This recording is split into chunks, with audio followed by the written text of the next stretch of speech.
Sure. So my name is Damien. Nice to meet you. And you are Andy Campbell. Is that the right way to Yeah, pronounce it? that's right. That's right. Yeah. Did you get my bio, Damien? Yes. No, I read it. Okay. I Okay, even good. got your book right here. That's right. You sent me the message this morning. Yeah. That's right. Yeah. I did tell you I would send it. And I read it. The whole thing, actually. It was Right pretty on. good. I was amazed. Like, Yeah. yeah, that's a I good. appreciate that. I appreciate that. How long did it take you to write this book? Well, it's always slowly at first, then all of a sudden, I think from the time I started putting, it's not really pen to paper anymore, but the from the time I started writing it, probably 30 days, but Damn. it was a long time in like putting the concepts together, putting the words together, like putting the structure together. And then it was, I don't know, maybe 6 weeks of working on it and then hiring an editor and having the editor do it and, like going through the whole Really? process. Yeah. That's amazing. So you say only about 30 days it took you, but you already had everything About six like weeks. an Yeah. I mean, but outline from scratch, from 0 to 100. yeah, I mean, it's kind of like you see when, like you see somebody who was writing a historical account, a nonfiction history book, and they just have notes everywhere, but they never Yeah, really put them together. And so then when they started putting them together, it only took them 6 or 8 weeks to put it together, but they had spent kind of years not really focused on it, but collecting a lot of information in different formats. And then one day, I'd taken a leave of absence from work, and toward the end of that, I started to get a little bored, and mm, so I just started looking at things and I said, you know what, you've thought about this before, but you've never done anything with it, so you got nothing else to do now. So that was kind of the pulling together of all the different pieces of information. interesting. No, and I really enjoyed it. I'm not really good with introductions, let's per se, but I do want to Yeah, say that I read this book. I got hooked, by the way, like by the first chapter. I really liked one phrase in particular that you mentioned, which it was from one of the Bible people, I think Ecclesiastes, and then you mentioned there's yeah, nothing new under the sun. I don't yeah, know, for some yeah, yeah, reason when I read that, it's like, oh, okay, that's really cool. And I started thinking about that phrase ever since. Even though I've heard about it before, because I read that chapter specifically, yeah, it just stuck to me. And to me, it was also a sign in some way, like because that was the first chapter I ever read from the Bible. It was Ecclesiastes, just yeah, because of how strange of a person he was, or like depressed, because the whole chapter is very negative in some ways, like that guy. yeah, And in fact, one of my few first episodes of this podcast was just talking about him, because one of them was like, I envy the people that died, but I envy the people that was never born because they never yeah, got to suffer. It's like, yeah. god damn, man. That's some crazy It's depressing real, thing. it's real, and I think it shows us that it's not. These are not new problems, right? Even in that age, he knew that there wasn't anything new under the sun, that these things had happened before, and that people had struggled, and that a lot of the things that we feel are, and the things that we see other humans do to other human beings, like all of it, good and bad. This isn't the first time. It also, that part of the verse just the reason it sticks with me is because it reminds me that like it's not new, so others have dealt with it and survived. My responsibility is to figure out how either they did it or how to survive, but it is survivable. It is survivable, right? And so it just kind of helps me remember that I'm not in some ways I think it's good when we're not special. Mm, Like other people have done it, you can do it too. You're not special. You won't die from this. You won't, this won't crush you if you decide not to because it happened before and these people were able to, the human race keeps surviving. Right. So I don't know that to me as kind of negative as it is, to me it's kind of hopeful, right? Because it's like, so somebody has walked this path before Yeah. and somebody has survived it, you know? Yeah, when you put it that way, it can be hopeful. And I used to think Yeah, like that as well.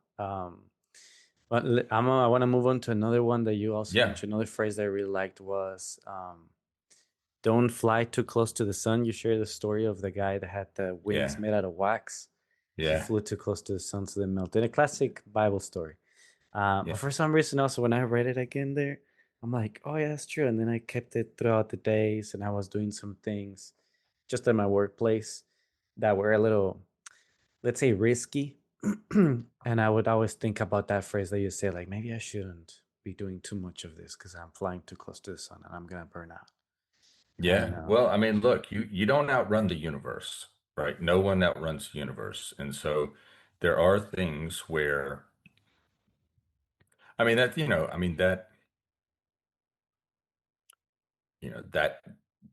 mythological, Greek way of explaining things, uh, you know, you can take that and apply it in an infinite number of ways. I just think, again, for me, it reminds me, um, I, I'm not smarter than the universe, right? If you're flying around, like a lot of times we have this impression like we are uniquely and wonderfully made, but we're still probably flying with wax, holding our mm, wings on, right? And so, you right. shouldn't get too close to the heat because you may think you're flying on your own, but you're not.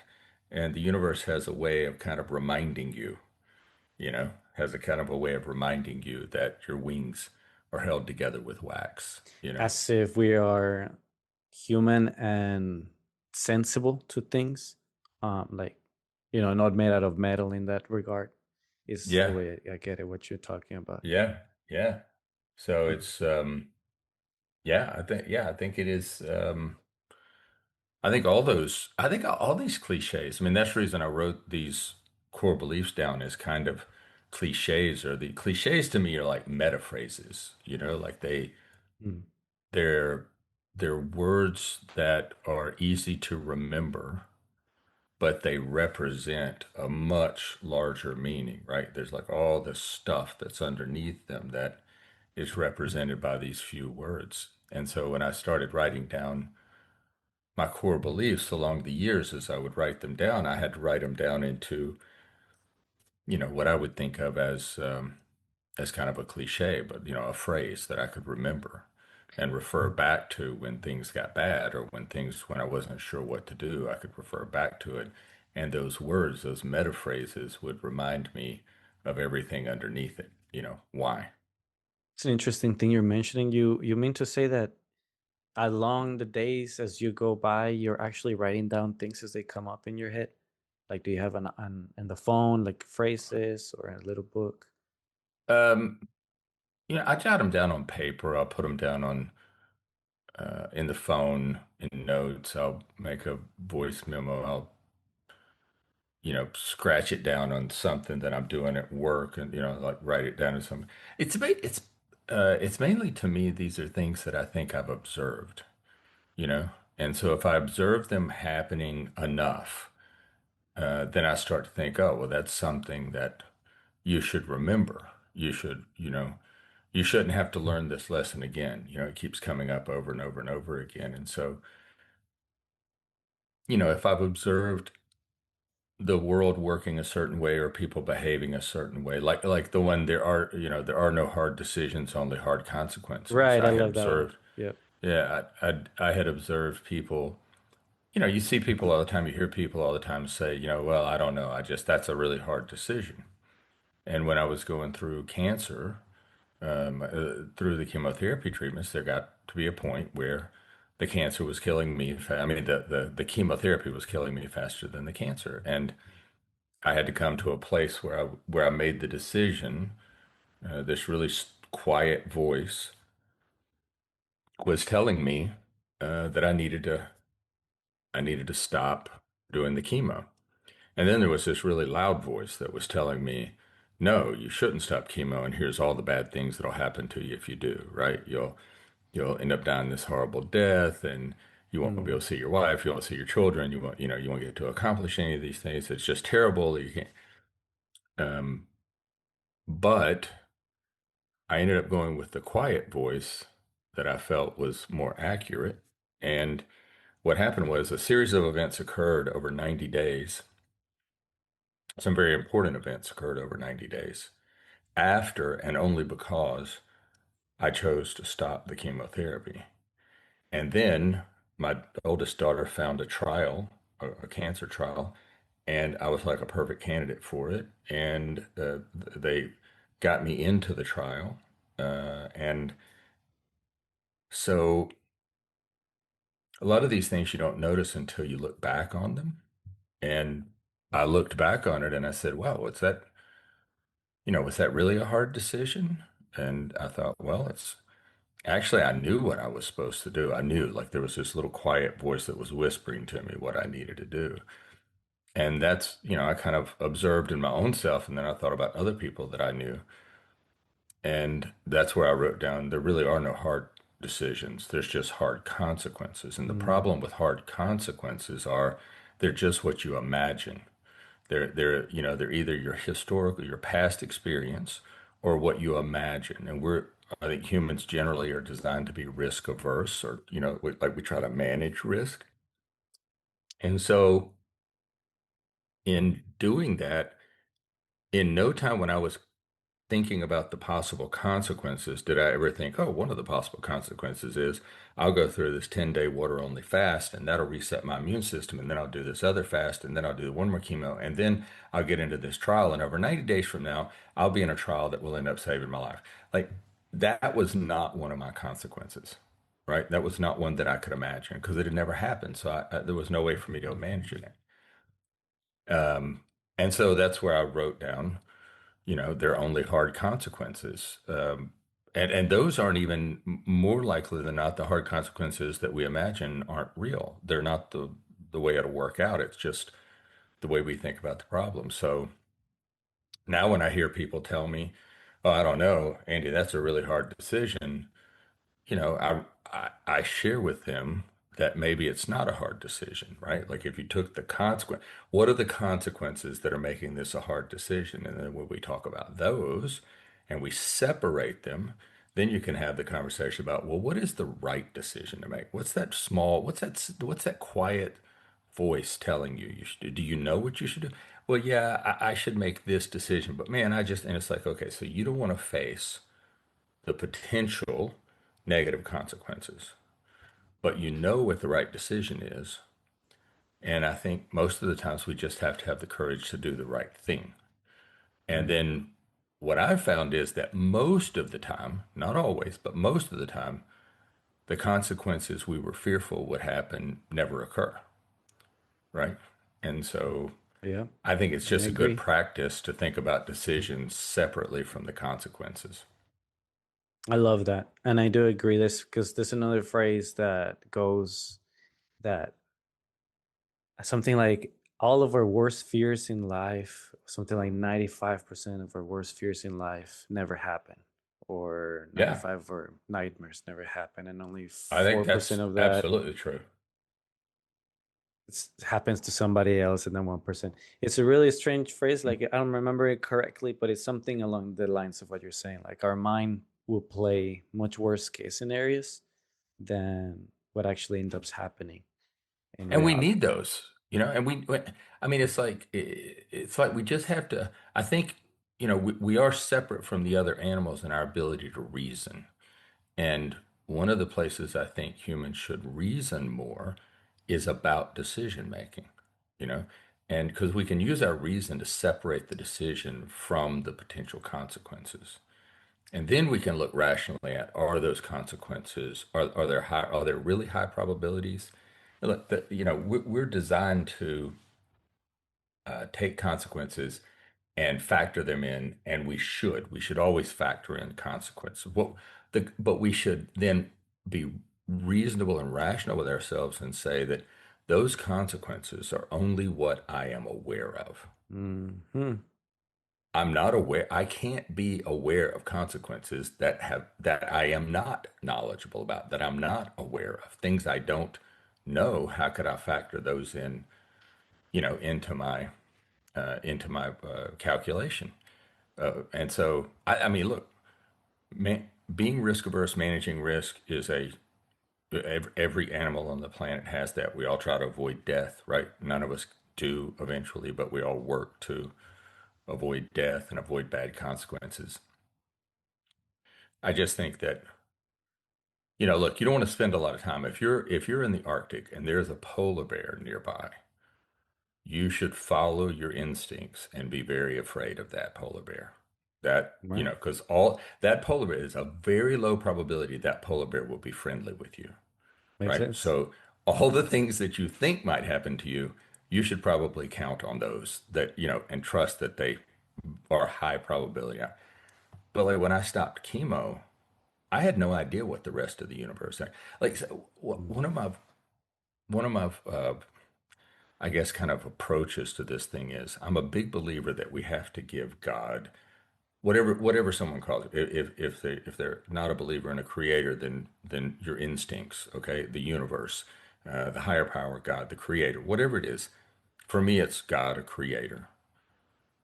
I never want to take away from the creator the opportunity to work things out for me, right? I don't want to be so arrogant as to take that out of his hands, away from the universe's ability to help me. And so I think, you know, that's why when that still small voice speaks to us, we should listen to it and at least work to discern, is that the right thing to do in spite of what I'm afraid of might happen, right? Um, Hmm. because I think whatever the consequences, you should do the right thing. The chances are, the probabilities are, as you just said, that 95% of the time the bad thing won't even happen. It won't at Right. least it won't Yeah. it won't happen the way you imagined it to happen, right? So, yeah, I think we should not take away from the universe its ability to help us. And That's amazing. one of the ways you don't do that is you don't only listen to the loud voice. So it's like yeah, that's very difficult for a lot of people. So kind of what I take from that is just surrendering to like God or life itself to do its thing. You take the decision that speaks to you the most, even if it's in a low voice. Sometimes it's not the loudest, and then you let life do its thing. Kind of let chance, in a Well, way, kind of take yeah. you. Well, And it it feels is, chance. It feels like chance, right? Because yeah, you it don't is. know all the options. You don't know, like the universe, in my belief system, the creator made the universe so that it can do what it needs to do, what it wants to do, right? Like it functions a certain way. And, if I have that belief, then why would I want to take away all the options that I don't even know exist? Right? Like I don't know all the things that could happen. I never imagined that I could get into a trial. I never imagined I mean, I went through some very difficult times in the trial. I never knew that that was going to occur, but I wouldn't be here today if I would absolutely, I'm confident that I would not be here today had I not stopped chemotherapy at the time that still small voice told me it was time to Mm. do something different. And remember, at the time, there wasn't anything different to do. They didn't know of other things. And I went into a trial where the drug was being tested with chemotherapy, I mean, with pancreatic cancer patients. And so it was, yeah, it's funny. It seemed very risky at the time, but looking back on it, it was zero risk because that's the only way that it would work out, that I would still be alive, That's you really know? interesting. So you, because this part maybe I didn't understand when I was reading the book. I didn't know you had actually stopped chemo at one point and then taking a Yeah. different type of trial, which, from what I hear, is like a pill that you were taking while taking chemo, or just the pill. No, I took so I was doing chemotherapy. I did the chemotherapy I did is called FOLFIRINOX, and it's basically three chemo drugs. So you go in on one day, they it takes about 6 or 7 hours to get the first two drugs into you, and then all the stuff they have to put around the chemotherapy, right? The steroids and antihistamines and glucose and all the other stuff they have to Oh, pump into you. jeez. And when you get through with those two, then before you leave, I had a port in my chest, so like an IV port. So they would hook a pump up to the IV port, and then for the next 42, 43 hours, every 3 minutes, a little bit of the next chemo would pump into you. Wow. And that's because it was so toxic that if it came out of the pump, excuse me, if it came out of the pump, I had to put it in a hazmat bag and call the fire department because it was like a hazmat situation. Jesus. So the stuff they were putting in me, it was okay if it was in me, but if it came out of me, I Right. had to call. It was like Right. a hazmat cleanup. Um, That's crazy. but I did 15 rounds. Pardon me. I did 15 rounds. About the 12th round, I started having really bad reactions, and the reactions kept getting worse. And at 15, that's when I felt like I was dying faster than it was killing the chemo. It was killing me faster. So I decided to stop the chemo. And then I did a 10-day water only fast, water and Mm. black coffee for 10 days. I was trying to get to 20 days, but I was pretty worn down by the chemotherapy at that point. But I got to 10 days. I did that going to the doctor's office every other day for blood work until I didn't do that on my own. I had a physician that monitored me almost 24 hours to a day to make sure, but I had all kind of blood work and tests done every 2 days. And 10 days I had to come out of the fast. And then after that, I tried one more. I did a 5 day water only fast. And then at the end of the fifth day, I did one more round of chemo because they were thinking that maybe with the fasting, the side effects wouldn't be as bad, Mm. but they were. But during all the fasting, it reset my immune system completely. And uh, then my daughter found the trial. My wife got me into the trial. I started the trial, and you know, within a year of that, within a year of that, the cancer was the since that. So that'd be almost 5 years ago. I'll never be in remission. They'll never say I'm in remission because with pancreatic cancer, there's just not enough people that survive long enough for Right. the doctors to have a population to say, hey, you're cancer free. And I have a genetic mutation, so they know I'm not cancer free. My body's producing Oh, uh, mutated cells or defective cells all the time, which is what I take a medication that helps kill the defective cells. And so, but I haven't had on the scans, on the CT scans, I have those done. I'm now at every 4 months. I was at every 9 weeks, then it went to 12 weeks. I've survived long enough to be at 16 weeks now. Um, but there's no visible sign of disease. Like they can't see it on the scans anymore. Um, like I said, they know I still have the defective cells, the cancerous cells floating around because I produce those, um, but they can't see it on the scan. So I'm in a sub 1% interesting. category So it's of like people. you still have it in your body floating around, but somebody's not been detected, meaning that they're Yeah. not maybe active or multiplying. Well, it's my body through the immunotherapy and the other drugs and all the supplements that I take and all the other medications I take to weaken these defective cells so that my immune system can kill them easier. Through all of that, the cells I have not yet produced enough cells that have survived long enough to come together into a tumor that's Interesting. visible, right? So, yeah. And cancer is really, really random. So do you feel like any part of your lifestyle could have affected that outcome? For example, when you were 10, 15, or 20, did you at any point Yeah. imagine, man, if I keep doing this thing in the future, I'm going to get cancer, and then you end up actually having cancer? Or no, it's No, completely random. no, it's not random, man. No. I don't think it's random. It's, so no, I did not think at the time I was doing anything that would cause cancer, but my mother was diagnosed at 43 and died at 53. Oh. 42, diagnosed 42, died at 53. So I watched her struggle to stay alive for 11 years. She had cancer, had a mastectomy, thought she was in remission. It came back, had another mastectomy, and plus a lot of other surgical work done. Made it 4.5 years, thought she was in remission. Cancer came back a year later, she died. Mm. And all three, or three of her four sisters died from cancer, all breast cancer. Her mother died from breast cancer. God, So so I it's in had the just kind family. of assumed, yeah, I had just assumed that I was going to die from cancer. I don't know why, Okay. but from a very early age, I just figured, like there's too much of it. And probably watching her go through the struggle, I probably, saw that and thought, man, that might happen to me.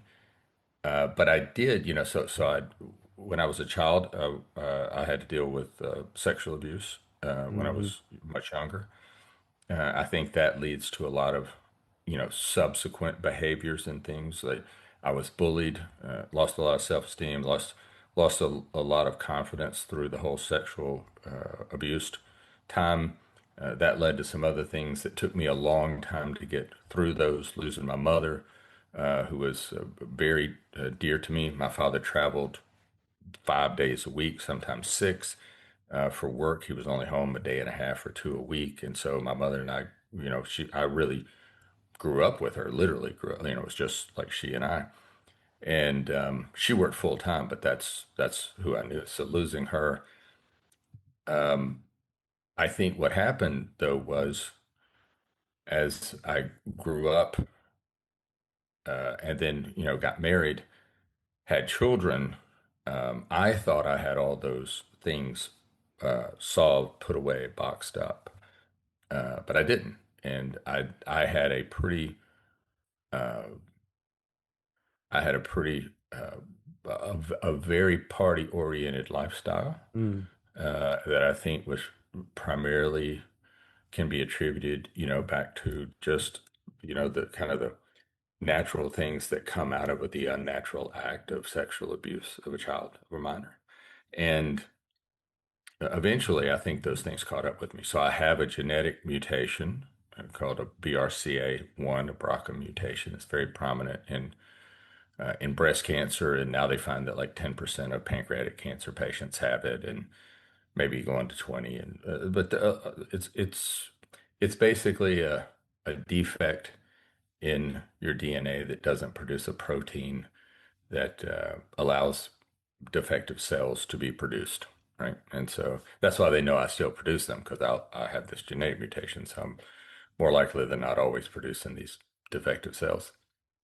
And so I think when you put together, kind of a very party-oriented lifestyle, and because as I grew up, I think anxiety, stress, those were just natural kind of places for me to be. My a kind of natural mental orientation for me because I was constantly focused on managing risk, like don't trust anybody. Everybody's out to get you.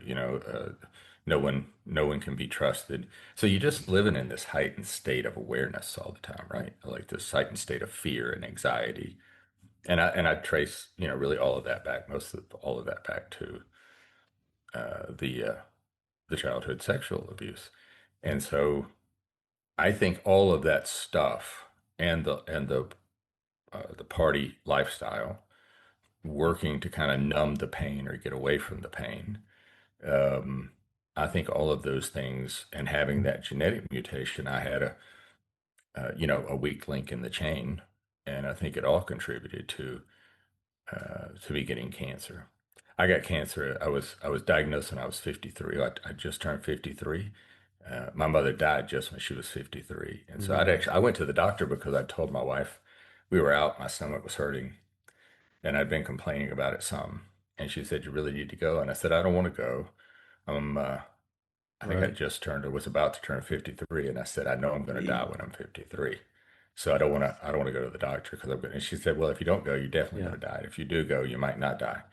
And so I went to the doctor, and it turns out that what the problem I had that caused me to go to the doctor was just like irritable bowel. That's all. Like that was easily corrected. They solved for that. It wasn't even a really bad case of it. But when they did, so then he thought I had a gallbladder problem. So they did an ultrasound, and when they did the ultrasound, they found the liver cancer. Oh, And then when they did the MRI, they found the pancreatic cancer, and they realized it was pancreatic cancer that had spread to my liver. So look at that. yeah, I don't think it was random completely. You know, why didn't I have cancer at 10? I had the same genetic defect. Why didn't I have cancer at 10 as I did at 53? I think it's because, 53 years of hard living and, trying to run away from confronting things. Um, I think it caught up with me. And one of the ways it caught up with me was cancer. Definitely. So yeah, taken from your family history, from everything that happened in your childhood to the partying, and most importantly, like it was in your genes already, because you mentioned like 3 or 4 people in your family had breast cancer at some point. Yeah. That definitely runs in the family, and I Yeah. understand your fear, where it's like, yeah, this is the age, and if I go to the doctor, I just didn't want to hear it. It's like the Schindler's box. It's like Yeah. there's a cat inside, but it's dead, but you don't know it's dead unless you open it. Or Yeah. maybe there's a cat, maybe there's not a cat, so you don't want Yeah. to open it. And it's kind Yeah. of like that. You don't want to Yeah. open the Pandora box either. You don't want to Yeah. even No, you probe it. don't. It's like if it's going to happen, it's going to happen. I don't want to know. Hmm.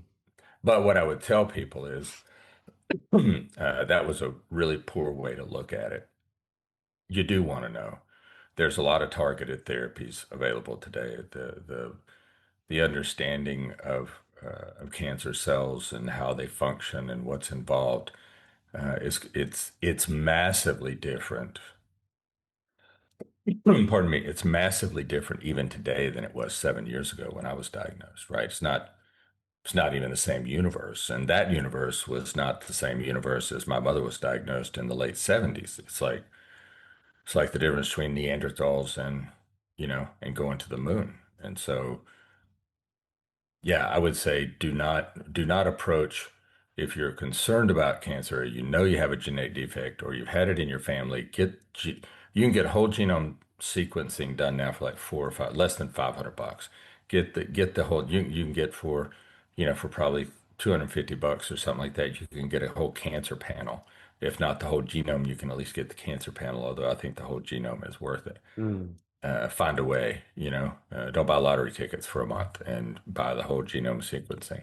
And Right. because I think with that, you get some insight into things that you can do, like around supplements and holistic, integrative therapies and, you know, guided imagery and acupuncture and Reiki and for energy and all the supplements that you can take that'll just naturally weaken cancer cells, and so that your own immune system can do a better job. There's a lot you can do preemptively that can help you have better bodily health. So I would say, don't do what I did. Get the information, confront the information, and if it looks like you have something that, might contribute to you having a cancer diagnosis in the future, change your lifestyle today, do some things differently so you can, push that out as far as you can, and maybe it'll never even happen. That one was a luck of the draw, the fact that you found it by accident in some regard because of your irritable bowel syndrome is what they found first. And then from then on, they went on digging and found it. Um, was the irritable bowel syndrome part of the cancer, like a consequence of it, or was that something No, separate? mm-mm. That was completely separate, man. Okay. That was kind of the crazy thing about it was that it wasn't related at all. When they did my biopsy, the GI doctor came to me. Uh, he had done like my like for acid reflux, like I can't remember what it's called now, but that, and then like a colonoscopy, like when you turn 50. I Yeah. think I had to have one of those, all that. So like the GI doc, I knew him, and and he came back in the room after they got the biopsy, and he had gone and done the ultrasound and got the biopsy from the pancreatic, from the pancreas. And he came back in and he said, "How did you know?" And I said, "Well, I mean, I had this, stomach pain." And so I went in. He goes, "Yeah, but that wasn't related. Like, how did you know?" And I said, "Well, I didn't know." And he said, "If you had not had that stomach pain that caused you to go in," he goes, "it's everywhere, There you but go. it's nowhere where you would know it. It's like it's nowhere that you would know it. But you're not, another 90 days. And like it would be where you knew it and it would just be overwhelming." And it was, I mean, for a cancer patient, when you're stage 4 pancreatic cancer, it was overwhelming. They didn't give me a good prognosis, right? I mean, the prognosis was I'd be dead in probably 6 months, maybe. Um, but maybe if I stretched it out, if I got super, super lucky, might make it to 8 or 9 months. But they'd be a bad 8 or 9 months, right? It wouldn't be like eight or Right. nine months and then you just die. It'd just be a really bad 8 or 9 months. Vomiting, Um, all yeah, that. everything. Yeah, but he looked at my pancreas and he was like, I still don't know how you knew it was there." And I said, "I didn't know it was there." Yeah. No, that's one of the things that I hear about cancers. You don't feel them. By the time you feel it, it's late. So Hmm. they're usually at the stage 4 by the time you Yeah, feel that is absolutely true. There's a lot of cancers that are, they're not like, a lot of times women can do breast examinations and they'll feel a lump, they'll feel something that doesn't feel it. right. Um, Testicular cancer can be like that. But you don't know, right? No. And it could be something like, like I've had back pain a lot. I've had 2 back surgeries while I was going through the cancer treatment when I was actively going through the trials, flying back and forth to University of Pennsylvania. Had to have 2 back surgeries, and one of the things they'll say is that some people end up having back pain in a particular area of their back that feels like a pulled muscle, but it's actually the cancer in the pancreas is pressing on a nerve Mm. that like makes the muscle spasm. So you think it's a pulled muscle, but it's not. It's and so, a lot of times they'll say, look, if you feel the pain, it's too late. Like you got to get there before you feel the pain. So when I have back pain, which I have a lot, I'm always still in the back of my head. I'm thinking, is that? And it's Yeah, like, no, you just had a scan 60 days ago, so I think you're okay. Like it would have been on the scan if it was there enough to press on a nerve, you would have, excuse me, you would have seen it on the scan. So, we would have seen it's it.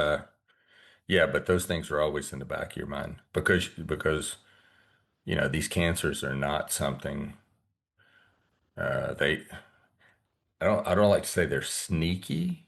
They just don't like in mine, it could be everywhere but nowhere that you would know it.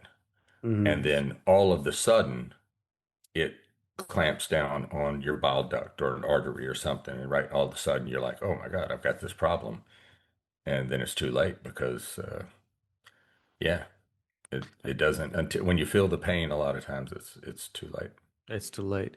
And I do wonder what do they mean when they say it's all over the place now? So of course it starts in your pancreas, and then a doctor sees it and it says it's all over the place. I don't know. It got to the lung, it got to the this and to the that. How come how does it do that? Because I would think that it's only like a tumor that it's growing in your pancreas, so it starts growing tumors all over the place, all over your body. Well, everything's connected, and there's pathways that it can get.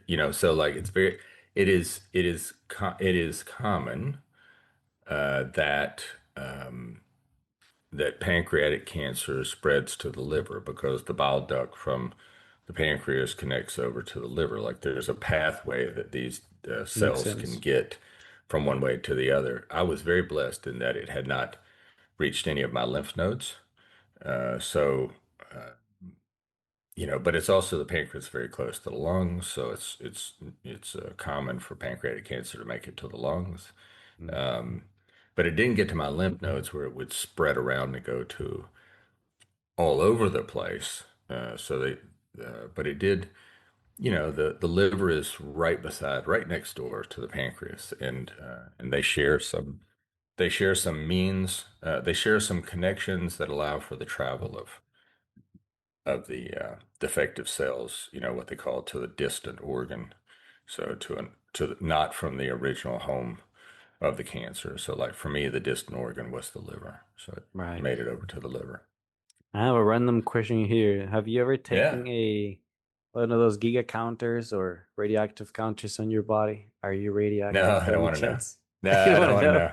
I don't want to know. I I never did. wonder. The one thing I didn't do was radiation. I did not have to do radiation, Okay, I and I'm thought it thankful for was. that too. But I did all the chemos and then immunotherapies. Mm. Um, but I did not have to do. I did not have to do radiation. But I will tell you that I'm confident I am not the same genetic human being I was before, right? I mean, I've done a lot of different treatments You're right. that I know there are doctors who would say, no, Andy, that's you know you're the same genetic human being you were, but I don't believe that because I take a thing called a PARP inhibitor. It's an mRNA platform drug. It's designed to be kind of a gene therapy. They hope that it's a temporary gene therapy, but I don't believe that it is. I think it makes long term. Some doctors hope that it does make long term changes because then it might be able to like shut off the thing that is the weak link for your cancer. Mm. But they can't really prove it one way or the other, right? So, I mean, I know at least right now, while I'm on the medication, I'm genetically different because my body is not producing a protein that it would have produced before. It's basically turned off that my at the DNA level, at the RNA level, it's turned off this messenger RNA that creates this protein. So I know I'm genetically different, and I think probably through the chemotherapy, I'm genetically different. That's why there's a high risk for people who do chemotherapy. There's a high risk of a certain type of leukemia, and it's a treatment caused leukemia. And it's because it changes, the genetic makeup of your cells. It's not intentional. It's not a gene therapy, but yeah, um, I'm not radioactive, but I am not the same human I was before I started all these treatments. It makes sense, but it does destroy a lot of your body because they do have to, in order to kill cancer, they have to pretty much destroy you because the cancer is part of you. Oh This yeah. Oh yeah. chemotherapy, so I thought chemotherapy was always radiation, like a machine of X-rays that just shoots X-rays all over your body in No, specific no, places.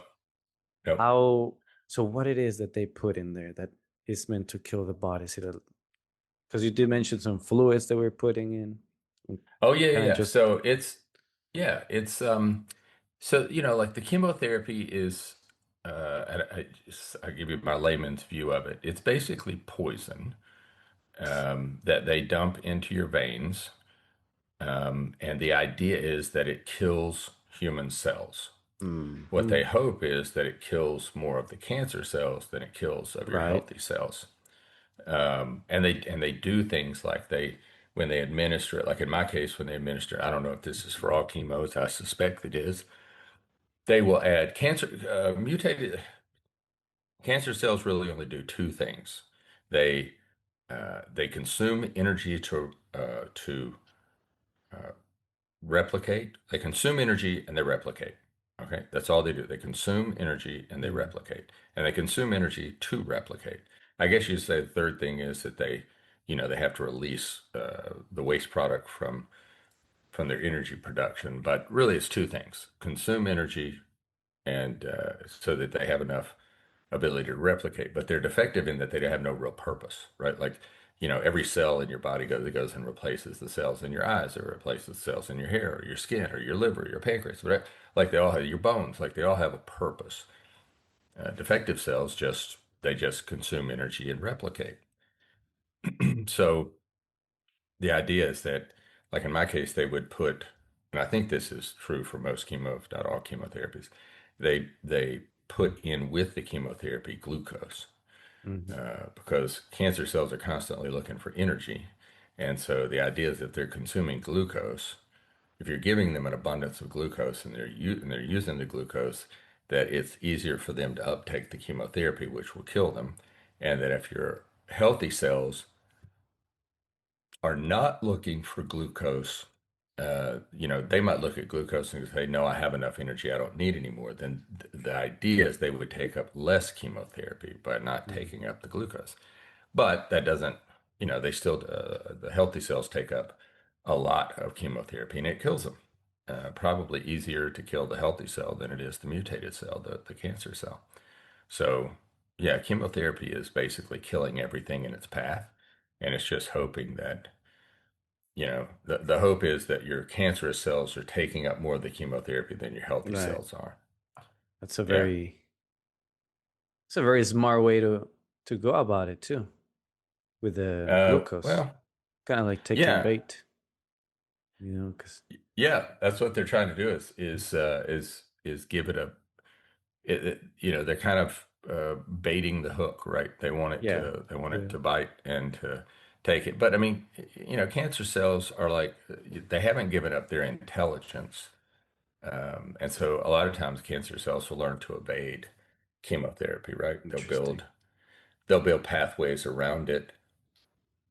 There's one method that the cells will use where they'll open up one door of the cell, an opening of the cell, let the chemotherapy come in, but they never open up the cell nucleus, and then they open up another Mm. side of the cell so the chemo goes in and out without actually touching the nucleus of the cell, so it won't kill it.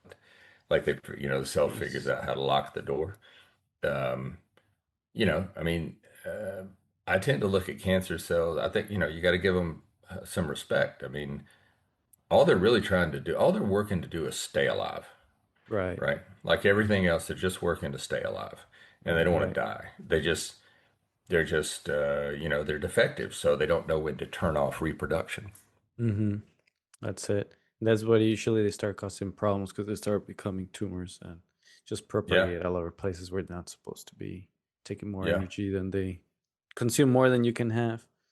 Yeah. It is a really crazy disease. That's why it's so important to cut out glucose as much as you can, get your sugar under control Oh, if you have cancer, because that's like the number one. I think that's probably the most prevalent source of energy for cancer cells is glucose. just So you in want to general. manage your sugar levels. And Get on. Like I'm on a couple of sugar medications. I mean, I'm on one in particular, a drug called metformin, and I'm on that to help manage my glucose levels. I didn't know that so much went into that. And then you did mention that at one point you did a fasting for 10 days and you did water and coffee. Now, I've heard about the Mhm. water one. I didn't know about the coffee. Is there a Well, reason for coffee that? doesn't have any calories as long as you drink Okay. black coffee, right? You can't have coffee with cream or anything in it. But the idea is basically you stay hydrated, um, but you consume no calories. And again, this is under doctor supervision, getting blood tests and getting all kind of Yeah. tests done, every couple of days to make sure that I don't recommend this a 10-day fast. There's a lot of people that do 3-day fast. I've done 3-day fast. I've done 5-day fast.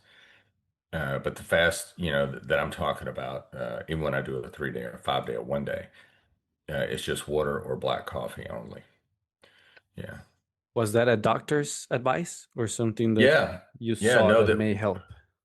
No, it came from my general physician turned me on to it, and he had been doing some research. So what they found was, I said that like they give you glucose for chemo because the cancer cells take up a lot of glucose. And so what they did, they were working on some stuff at the University of California, San Francisco, and what they found there was they would have patients before chemotherapy fast for like 3 to 5 days. And what it does is it puts your healthy cells know that they're running out of energy. They know that you don't have enough glucose coming in. They don't have enough they don't have enough food to consume for energy. So your healthy cells will go quiet. What Mhm. they'll call it like in a state of quiescence. So your cells go quiet, so which means they're not consuming anything because they think we don't have anything to consume, so we better kind of turn off and conserve energy. But cancer cells don't have an off switch for conserving energy. So what they found was that if you fasted, at least in their research, if you fasted for 3 to 5 days before you did chemotherapy, then what you would end up with is the cancer cells would be much more prone to take up all the chemotherapy. And the healthy cells would be less impacted by the chemotherapy because they were still in a state of quiescence. They're still being quiet. So they weren't consuming anything, right? They didn't know there was anything to consume. And so the Mhm. idea is by the time the healthy cells get turned back on and they're like, oh, there's glucose here. Well, the chemotherapy's already ran its course and has left your body, right? So the idea is that that they had was that if you fast 3 to 5 days, water only, water and black coffee only. If you fast before you do chemotherapy, then you'll have fewer side effects because your healthy cells won't take up the chemotherapy. It'll be a much higher intake by the or uptake by the cancer cells. Yeah, So that's pretty good. yeah, so he got that from them, and then when I decided to stop doing chemotherapy, he was like, "Well, let's try this fasting thing." And he wanted me to do 20 days. And at first I thought that was crazy. And then I was realized I was out of options. And so I was going to do it. But I physically, at that point, I could get to 10 days. 10 days is a Yeah, long time without food, it honestly. is. It's I've a long time. done I've done fasting on my own for 7 days just for the fun of it. Yeah. But I started before, a day here and then worked my way up 3 days, finally 7 days. Yeah. Um, and at some point, maybe like around after day five, kind of like the pain goes away, the pain of being Yeah. hungry. It does. It You don't does. even You just notice become numb anymore. to it. Hmm. Yeah. Don't even Yeah. feel it anymore. Like the fact that you're fasting for so long. So day six was easier, and day seven I think got hard again, or maybe I just stopped. I can't remember how it ended, but I do remember that the pain went away for a Yeah. good I time. did. I think that was my experience. Somewhere in that 4.5, 5 day range, it's just like your body's like, okay, screw it, we're not going to get Yep. food. So stop trying to convince the mind that we need food because the mind's not giving in. And I think there's this whole conversation that goes on inside the body, and it's just kind of like, screw it, you know. Yep. Um, and yeah, and actually, that was by the time I got to 10 days, I was starting to fall back into like a starvation mode, right? And so um, going into it was actually hard to start eating again, right? It was hard to start eating again Hmm. um, because it'd been so long, and my body had just kind of decided it wasn't going to eat, and so I started out with like really small stuff, like like a little bit of broth, for like a day. I think I started out taking on like 500 calories the first day. Then I was able to take on.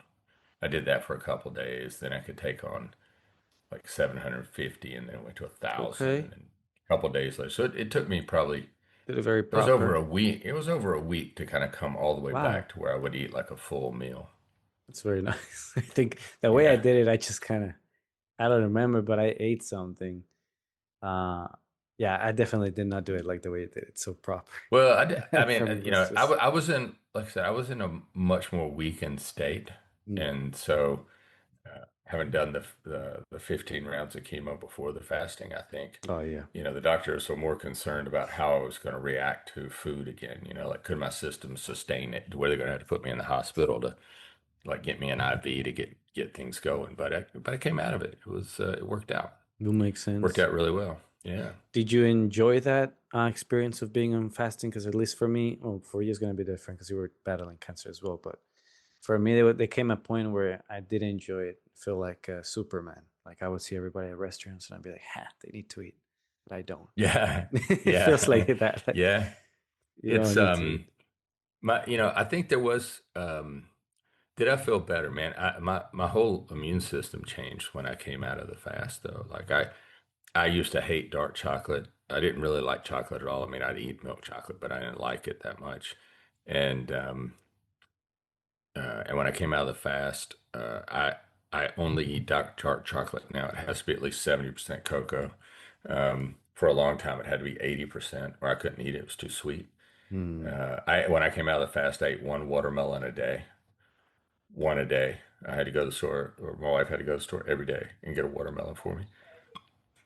And and then it just I don't know, it just changed a lot of things. So I definitely during it I was still dealing with all the side effects from the cancer and the chemotherapy and all those things. So I was pretty weak. But afterwards, yeah, I felt really good afterwards. Like, like your whole system has just had a reset. Yep. Yeah, it is I really think that, amazing. yeah, yeah, And a lot of cultures do that. Well, religions, the Muslims do it. yeah, The Ramadan, they do it for yeah, 40 days, but I don't think it's like a fasting that's continuous, but between hours.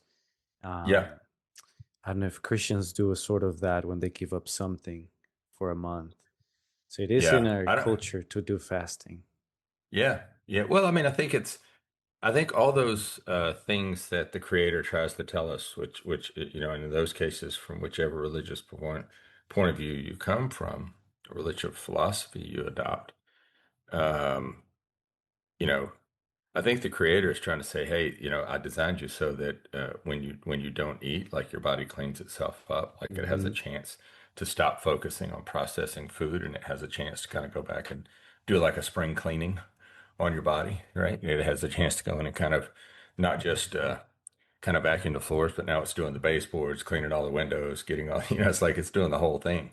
And so I think the reason it exists in all those texts and those teachings to fast is because we were designed to not eat. You know, we weren't designed to really Right. eat 16, 18 hours a day. We weren't. And That's so I like how think, we have it right now. It's yeah, just yeah, eat nonstop. I've always felt whenever I got sick with the flu, if I stopped eating, I actually healed faster. Maybe some other people yeah. feel a different way.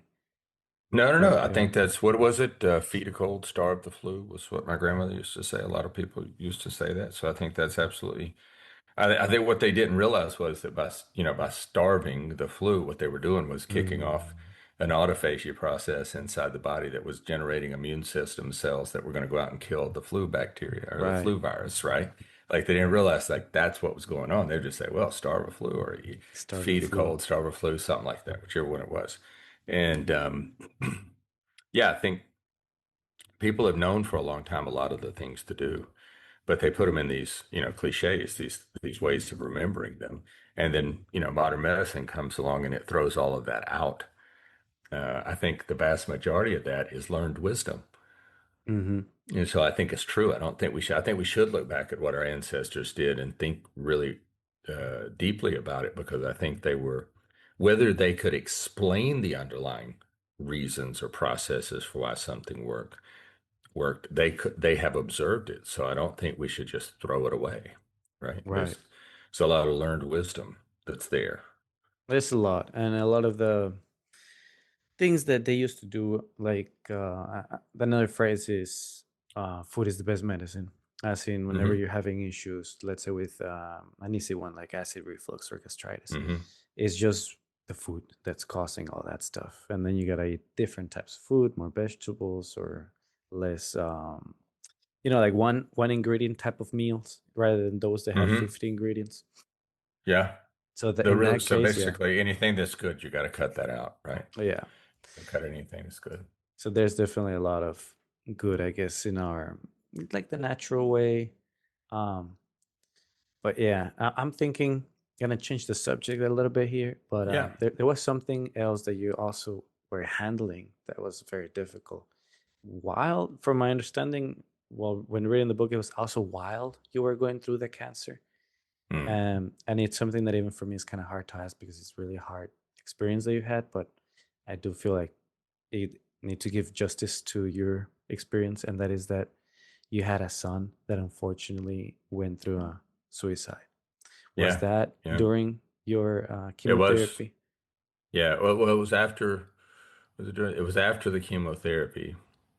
It was about two and it would have been probably about 2 years into the treatment. Um, Mhm. yeah, he took his own life, and I found his body. We just passed the anniversary date of when he passed away when we found him. And yeah, it's I tell people, my mother, when she went through cancer, she struggled very hard to live for 11 years, and she eventually succumbed to cancer that took her life. But I learned more about living, how to live, and how to pursue life from her than I did from anyone else. Basically watching her die for 11 years taught me how to live. So she passed forward things like determination, perseverance, the notion of finishing your race, finishing your time here on earth. And I tell, I don't know that people who are having suicidal ideations or planning to kill themselves. I don't know that it will get through to them because many of them are thinking about their pain and they want to get away from their pain. And so they're not really worried about what else happens in the world. But what I would say to them is if you could stop for just a moment and think, your pain doesn't actually go with you, right? I learned this from my son's suicide. The pain never left. It did not go with him. It stayed. He left. He got away from the pain, but all the pain that he had in this world was then just transferred to me, his mother, his siblings, people who knew him. So everybody who loved him, everybody who knew him, and now much further out to people that never knew him. And I think, so what he's left behind as a legacy has to do with pain and suffering. And what my mother left behind for generations was how to have perseverance and determination and show courage. And that's what I got from my mother when I went through still do as I go through my cancer life.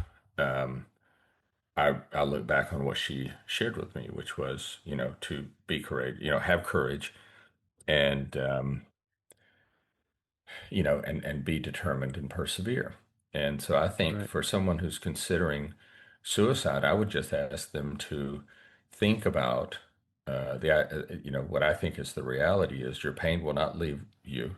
The better thing for you to do is to stay here, work to remove the pain or diminish that pain or completely remove it so that then what you pass forward to people, not even to generationally, but people people who don't even know about you, but hear the story of you, what you'll pass forward is courage, determination, and perseverance because you will have shown the courage to overcome the pain and not give into it.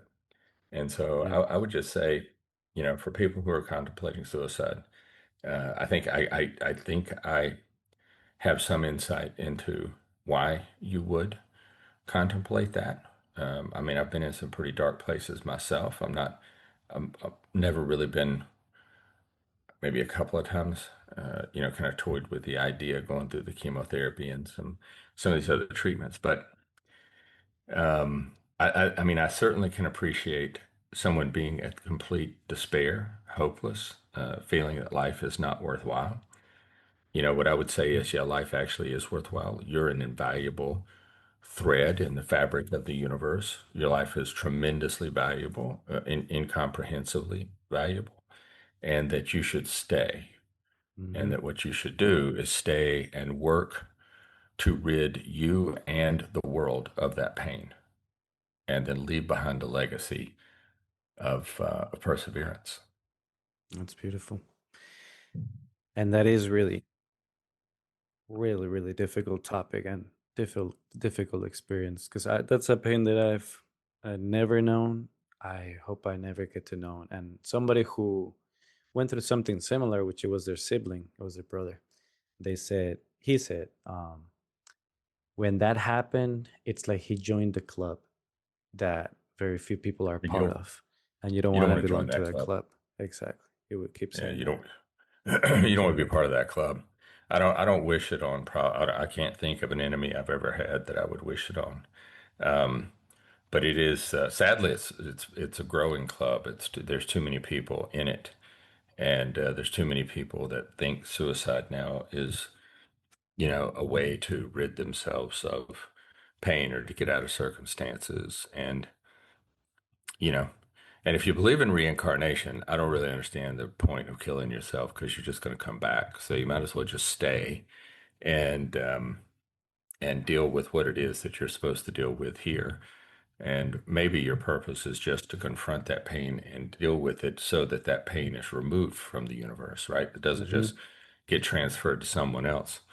But yeah, it's a club that I wish no one would be a part of it. I've seen what it's done to my wife. I've seen what it's done to my children, his siblings. I've seen what it's done to people who knew him. Um, it's devastating, man. It's devastating. And um, I still talk about him. His name was Heston. Father's Day is this weekend. His Hmm. birthday is coming up, not too many days from now. The anniversary of his passing was just last week. I mean, it seems like it's always around. It doesn't really go away at Right. all. It never goes away. Some things time does not heal. Mm. Time does not heal all wounds. It doesn't heal that one. But we just have to keep working to make our life. We have to put into our life other experiences besides Heston's suicide, and we just have to keep working to continue to live and to make a Right. positive difference. Just keep on moving forward. Hold the best memories. Um, I do wonder because this every case is always different, but in this case in particular, were there any signs that you could tell or Oh doubt? yeah, yeah, yeah, yeah. No, he told us he told us when he was 9 that he Oh, saw no that far. purpose in living. Yeah, yeah, yeah. He died when he was 18. He told us when he was 9 that he told Damn. his mother. I can tell you exactly where we were coming out of a restaurant. He took her over to the side. Um, she told me when we got home because like we couldn't believe it. 9-year old, like he wasn't on the internet. He didn't know anybody who ever committed suicide. He didn't know anybody who knew somebody who committed suicide, but he had just decided he was a very high IQ individual. High IQ individuals tend to commit suicide more than other people, I guess, because they see things differently and they think in a certain way they can predict the future, maybe, right? Like Mm-hmm. I'm smart enough to know this is what's going to happen. Well, actually, you're not. You don't know exactly what's going to happen and everything. It goes back to that whole, there are no hard decisions, only hard consequences. And so I think they think. My son would say, "Well, I made the easy decision. The decision wasn't hard at all. Look at all these hard consequences of just being alive. You're born, you're going to suffer, and then you die. Why don't we just skip all that suffering part? Right? Like, let's just why go through all that?" And I think at the surface, look, if there was nothing else to life, I think on the surface, that logic actually holds, some congruence, right? Like it Right. is logical to think, well, why would we just go through the suffering? But you know, why do people suffer? I don't really know. I mean, everybody has a lot of people have different philosophies, different beliefs on it. I just know that it is. Another saying from the Bible, I think this one's from Job, might be Ecclesiastes, but I think it's from Job, is that the rain falls on the just and the unjust. Mm. The rain falls, right? And so cancer happens, bad things happen, Right. bankruptcies happen, you lose your job, it happens, your spouse has an affair. Those things and it happens to whether good people and bad, right? It's not like why do bad things happen to good people? Because bad things happen to everybody. You just happen to be, like it rains everywhere. Some days the rain falls on you, and some days it falls on somebody else. And so I think it's just kind of part of the universe. Um, and so he told us when he was 9, he's like, I don't want to go through all that, so I'm not going to live that long. And we worked with him as best we could, all the help we could get for him. Um, but when he was 18, and we thought he was actually doing a lot better, we thought he kind of turned a corner. But Mm. one day, he just decided that was it. And he was 18 years old, locked himself in his room, and shot himself, and ended it. Ended it for him. It was a new beginning for all of us. Right. Uh, yeah, That's an that. interesting way to put it. Yeah. It ended for him, but a new beginning for everybody else. Oh yeah, yeah. That's Now I great. don't know. Maybe he had a journey that had just begun there. I don't know, but that's not here in these dimensions, and that's all I can really deal with. Yeah. But yeah, uh, we all began a new journey at the moment that he made that decision, that he followed through on that decision, and it's a hard journey that I would not wish on someone else. I don't. Yeah, No. I don't wish that. No. Were there any signs before that day? anything that seemed obvious, or was it the classic? Oh no, he was, happier than ever, Yeah, I mean, he nobody had could had have some told. really good. He had had some good days. There was a couple things. It's one of those things that you look back on it, and you're like, well, Hmm. yeah, that was a little off. That day, a couple days before, that was a little off. Um, yeah, looking back on it, but in the moment, it's nothing that would jump off the page, right? It's not. Right. But the day it happened, actually, my wife said because we'd really been arguing with him for 9 years to not take his life, right? Wow. And Okay. at some point, yeah, I think the only difference between him and a lot of people who, people are like, oh, and there are obviously those people who will they'll have those kind of spur of the moment things. They just decide I'm going to die, I don't want to live anymore. But I think a lot of people who take their own life have thought about it a lot more than they would ever tell someone. And they put on the appearance of everything being okay, but they have thought about suicide a lot. Mm. And so, it doesn't surprise me, to hear a story about somebody that said, well, we thought he was fine. We thought he was good, and we thought it was a spur of the moment thing. And then we went back, and after he died, we found some letters that he had written, or we found some stuff on his computer, and he'd been thinking about suicide for 10 years. And I just don't think people talk about it as much. And so um, he decided that, at 9, that he didn't want to deal with all the struggle and the pain. And we worked to keep him here for 9 years. But when he was 18, and on this particular day, he had become very frustrated about something that was really just not a big deal, Right. which was odd because he'd had a couple of good months or several months where that had not been the case. He'd actually been doing really well. And then I remember my wife telling me, she said she saw a look in his eye that day. And when we were going out to run some errands, and I checked the mailbox and I was going to go back inside, and she said, do not go back inside. And I was like, yeah, yeah, let me just drop off this mail. She's like, no, and there was something about the way she said it to me. She was like, you will not go back in that house. And I Mm. was like, I got frustrated, with her because she was just arguing with me about it. And I put the mail in the back seat and I drove away. And she said, you don't understand. If you walk back in that door, I'm afraid he'll kill you. And I was like, he's not going to kill me. What are you talking about? Like, that's just insane. Like, we've come so far. We have a great relationship. Now that she goes, I don't think he's in his right mind right now. I don't, there's just something about the way he looked at me and the last few things that he said to me. I think something. And she said, we have to go. He has to make his own decision today. We can't save him. Jeez. We won't be here Yeah. forever. He has to make a decision today.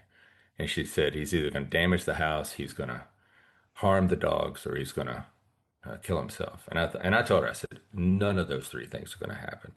He's a little bit frustrated. He's doing super well. It's just like life is going well for him. He was very highly efficient and high intelligence in languages. He had tested out for the military in several very difficult languages, and he he didn't end up going to the military, but um, and he knew how to read and write Latin. Like he had Wow. when he started college, he went into this Latin club and the Latin courses, and it took him about 6 months to become pretty fluent in Latin to be able to read and write it. And so like, but she was like, something has changed, and I was like, can't be. Look at all the good things that are happening. And when we came home that night, we just thought he was, and I think he was still, I think he was alive then. I'm not sure. But we thought that he, had, just a lot of times we would just leave him alone. Like he would get something Hmm. to eat and go to his room, and he would usually read. Like he would be studying Latin, or he would be doing something for school. And he had just started college not too long before. And so it wasn't uncommon. But when he didn't come down the next morning, that kind of was a red flag. And then, based on what my wife said, I snuck around the house and got a tool so I could get in his door because it was locked. And when I opened the door, I found him. How curious that she sensed something They were very close. that. They were very close. He was the youngest, and she had the most time with him, I think. And so, and he had actually promised her which was a real struggle for my wife. He had actually promised her that he would never take his Mm. own life without talking to her first so that she had an opportunity to talk him out of it, right? They had an agreement that, and kind of a, kind of a, where you have like a dark humor thing, you try to make some humor out of it. There was like this dark humor agreement between them that if he ever did kill himself, it wouldn't be in the house. Like he would, Right. because he knew she liked to have a clean house, so he wouldn't do anything. It was just like a little dark humor Yeah. thing. Some And jokes. but he did both those things. He didn't talk to her, and he killed himself in the house. And I think in that moment, whatever happened, he became very desperate or lost hopeless in that moment, and all he wanted was to get away from the pain. And I think he thought that would end it. He thought I've heard people who contemplate suicide or have attempted suicide say, well, I think everybody else will be better off without me. Like things will be better if I'm not here, and that's 100% untrue. Things are always worse after suicide. Mm-hmm. Always worse after suicide. They're never better. No, you're not protecting anybody from yourself No. Mm-mm. by No. taking yourself out. Mm-mm. No. How interesting too that she had that decision of like giving him the independence of it. Yeah, Very we talk strong, about it. She's like we've talked strong about leader. it. She's very in some ways, not so much, but she's very tender-hearted. But in that way, she was. Yeah, we've talked about it many times afterwards. She said, "I don't know how I knew, but I just knew that day. That was the day Right. that we could not take that decision from him. Like, Yeah. there would be, he was approaching the age where we would not be there all the time. We Mm-hmm. wouldn't be around to interfere with any plans he had. So he had to make a decision on his own. Right. Right. And, in my opinion, he chose poorly. Um, but, he made a decision that is irreversible. You can't reverse this decision. So, No, it makes sense because you guys stopped it from what I hear for 9 years. So after that, I do get the sense of it's his decision from here on.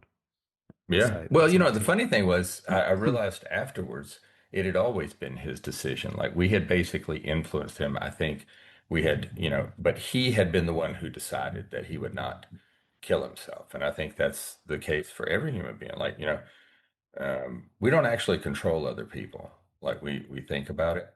I thought for a long time that I was keeping him from killing himself. I may have Hmm. been giving him some reasons to consider. He may not have wanted to kill himself at a particular age because he thought that would leave us more devastated than we are now. Like you don't. But ultimately, he had been deciding every day not to kill himself. We had just been a part of that process. So, yeah, if you're thinking about killing yourself, don't do it. Things get worse, not better. Things get I worse, do. not better. They do because I've heard some stories. The first suicide encounter that I experienced was through a newspaper when I was something like 12 in a part of Mexico that was like a very little town, very very far away from cities, and it was a Hmm. newspaper. And over there, they don't have, you know, I don't know how to say it, but they had the picture literally of the person on Hmm. the bed with the Oh pills wow. Oh because he wow. had killed himself by taking a bunch of pills. And then the Wow. newspaper itself had the note that they left. And it Hmm. was just the person apologizing to their parents for putting the energy in him and giving him food and spending money on him. And then saying that this life was like there was nothing in it for him. So he wanted to explore the Yeah. afterlife and there was more out Yeah. there to explore. And Yeah. that's how he ended it. And, I was young when I saw it. And that was my touch of reality. Like, geez, there's people out here that will do this. Yeah. Yeah. I mean, and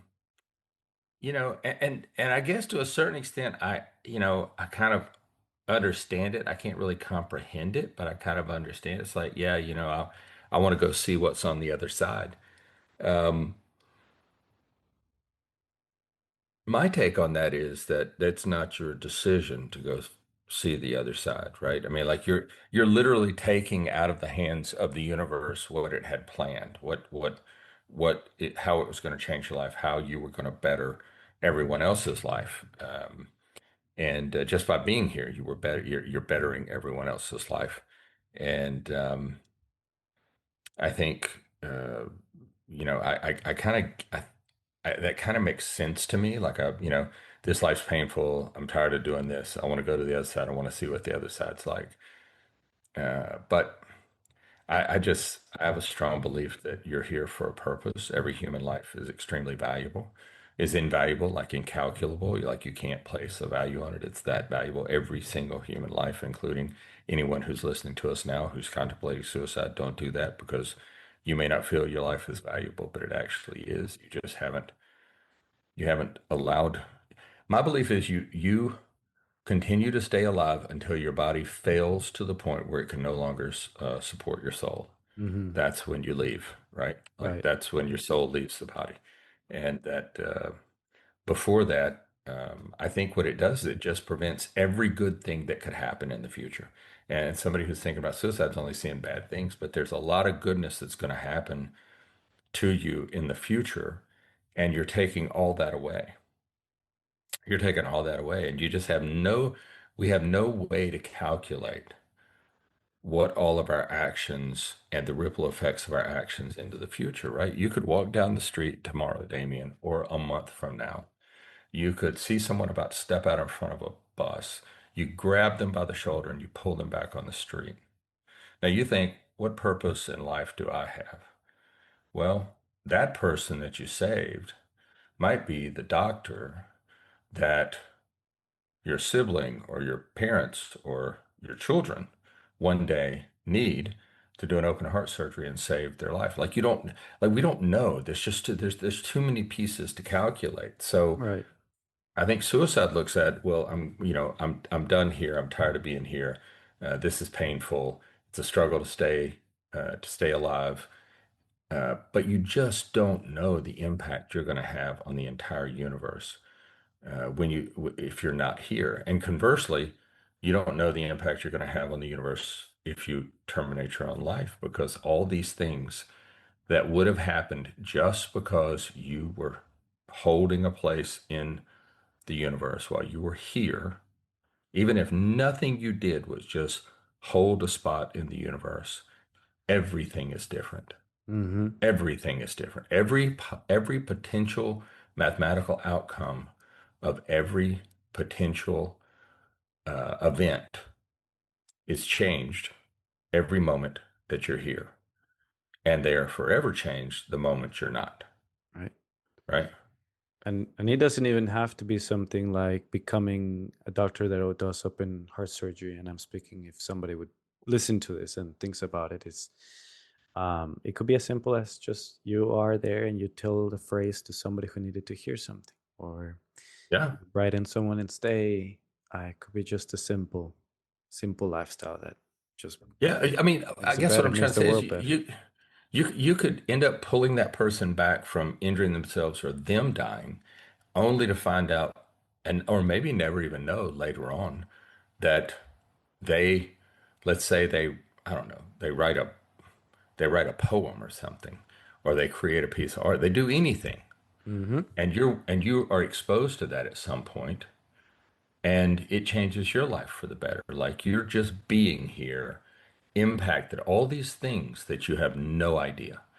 Like there's no way for us to calculate. And I know for a fact because my son and I talked about this that he believed that he would not say see into the future. He would just say be realistic and understand the probabilities and the probabilities were that a bunch of bad stuff was going to happen. You would suffer and then you would die. Um, but I think that's only because, like going back to the case I said earlier, with the chemo, stopping the chemo, I can't imagine the good things that I've never been exposed to. Right. So how could I factor those into all the possibilities of what could come? I haven't experienced those things, right? Um, so yeah, I don't think there's anyone smart enough to see the future. I think we look at the future and we make of it what we want to make of it, as far as like looking at what the potentialities of the future are. and we're really bad prognosticators. We're really bad fortune tellers. We don't really see the future. We just take a guess. I And like if that. you guess that everything is going to be bad, um, then you've made a really bad estimation. You made Right. it's an erroneous estimation because not everything will be bad, and you just don't know how much better your life is going to be tomorrow, a week from now, or a year from now. That makes sense. And I'm thinking, yeah, there's just like you mentioned, there's much more to life that we don't know what's out there that's good. And I do want to maybe give this anecdote that is more of a silly or funny story that I don't know if it's real or not, but it's somewhat popular in the internet of a guy who comes out in the newspaper and it says, this guy was thinking of suicide. He was going to kill himself. But before he did, he took a bunch of money on a loan, went to Mexico and spent it on hookers and cocaine, and then figure out life was very fun and never kill himself. Yeah, right. Yeah, It I got just, stuck with the loan. Yeah, yeah, yeah, but yeah, yeah, that's his lifestyle. yeah. Well, Sometimes I feel like, yeah, so I look. Yeah, you got to do a lot of things to pull yourself out of bad situations. That's kind of what the book is about. That's what the core beliefs are about. That's what I wish my son had done. That's what I hope other people will do. There is no one thing that's going to make us better. There's no one thing that's going to help us decide not to commit suicide. There's not one thing that's going to kill cancer. There's not one thing that's going to prevent child abuse. There's a lot of things that we have to do, right? So I take probably 40 or 50 different supplements, on-label and off-label medications every day, to do a few different things. One, give me energy. Two, cut off the food supply for the cancerous cells. And three, help weaken cancer cells so that the other kind of standard of care therapies work better. And those are the things that I can contribute and do. And I think that we have a level of control over what we do and what we choose to do and the decisions that we make. And so, I would say that we can choose to do some things differently. To get out of a depressed, a hopeless, a state of despair. It may be standing on the earth barefoot for 5 minutes a day and taking a walk in nature and doing a Reiki session for energy and doing acupuncture, or it may be, um, you know, uh, seeking psychiatric help and getting the right medications, or it might be going to therapy and doing EMDR so that you can deal with these very difficult and impactful things that have happened in your life. There's a lot that we can choose to do, but we're going to have to do a lot. One thing is not going to solve it, and just like one thing, killing yourself is not going to solve it either. There is never one thing that solves a problem. And so somebody says, "Well, I'll just kill myself and that'll fix it." No, it won't. It won't. It'll make things worse. One thing. hmm So anyway, I'm probably rambling now, but it's look, we almost everything you do, you have to do a number. You have to put the equation needs to have enough variables so that you can actually have the outcome that you want. And so you're not going to just find one thing that solves a problem. One chemotherapy generally is not going to heal your body from cancer and keep you from producing cancer cells. right, One trip to the therapist isn't going to solve for having been sexually abused as a child, and one gunshot wound to the head is not going to take away the pain uh, that's present in this life, right? Well, it's right. one thing is not going to solve the problem. It's a very complicated problem with a very complicated solution. Just like Yeah. there's so many solutions, so many ways to see it, perspectives, and it's always hard to even talk about it and be like, would anything have changed the outcome, or it's just the way things go? But yeah, in the end, the message is exactly what you say. There's no solution to just go ahead and end it. Much better to Well, and I don't go I ahead and don't go figure back it and out. look.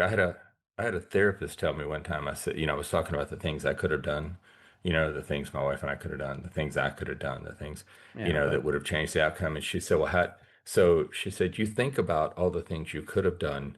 Um, do you think they would have made things better or worse? And I said, well, they would have made things better. And she said, how do you know?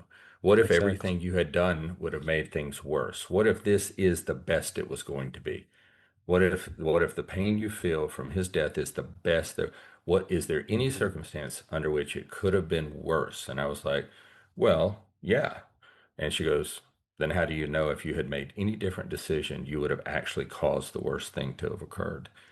So I thought that was pretty insightful, and I decided at that moment that I would not, I would do my best whenever the thoughts of, and they do come around quite often, what I could have done to change the outcome. I worked to remind myself that probably nothing, if I had changed anything, I had done everything that I knew to do Right. through love and affection to convince him not to do this.